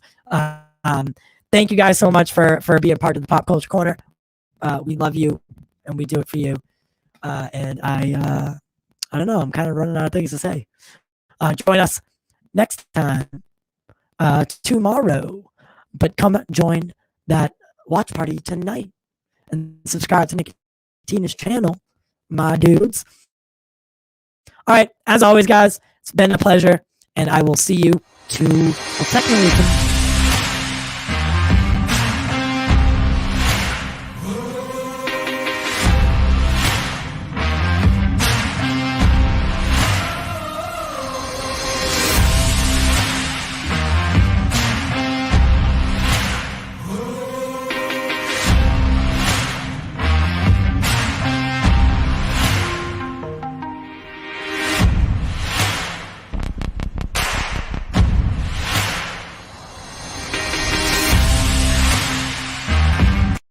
I recognize the council has made a decision, but given that it's a stupid-ass decision, I've elected to ignore it.